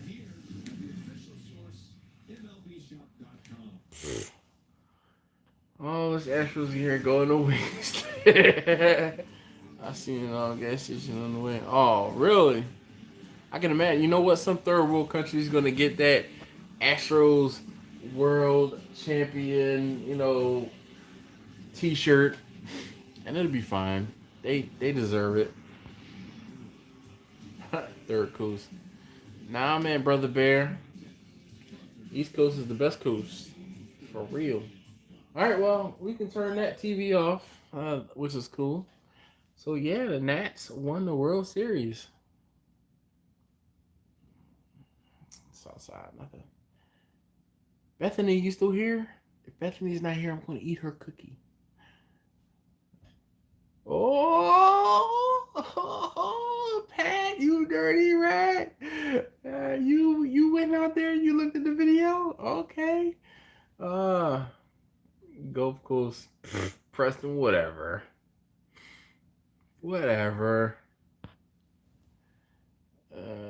Africans be rocking it? Okay. Nah, man. I'm East Coast. Nothing wrong with that, man. Pat, thank you, man. I appreciate that. I think that's the least I can do. You guys have hung out with me for 3 hours now. 3 hours. Well, some of you have and some of you haven't. But those of you who have been hanging out with me for 3 hours, there's only 2 coasts. I agree. And only one of them is best. That's the East Coast. But you guys have been hanging out with me for almost 3 hours now, and I'm very grateful that you spent the time hanging out with me. And it is almost midnight, and oh my goodness! If I made you yawn, I'm gonna apologize now. But oh man, We talked about barbecue and catering. We talked about other things. We watched the Nationals win the World Series. And I'm about to watch my eyelids. It's just Troy can't count. The only thing... Whoa, Preston. This is the only thing East Coast has ever done is some decent sandwiches. Seriously? Seriously, Preston? Okay. Alright. I'm going to have to remember that. Next time you be like, hey, shout out PJ and Dino PJ. I'd be like, hey, sandwich. And Dino sandwich, like, nah, you good, man.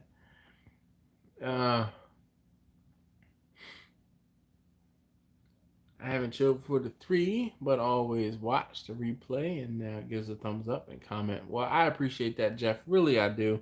It really has helped a lot on my channel.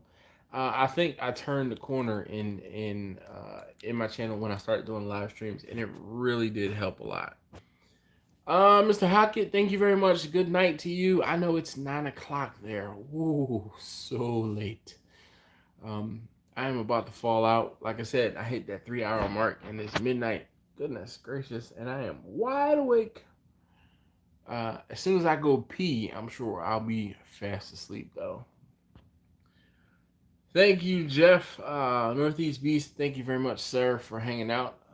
Lay it down, man. I'll watch through tomorrow. I know, man. Preston, I like seriously, you're one of the you one of the homies, man, for real. You've been around for a while and you definitely do come through, chill on the live streams you watch, and I'm very appreciative. So thank you, sir. Gotta rep the South, man. Oh goodness.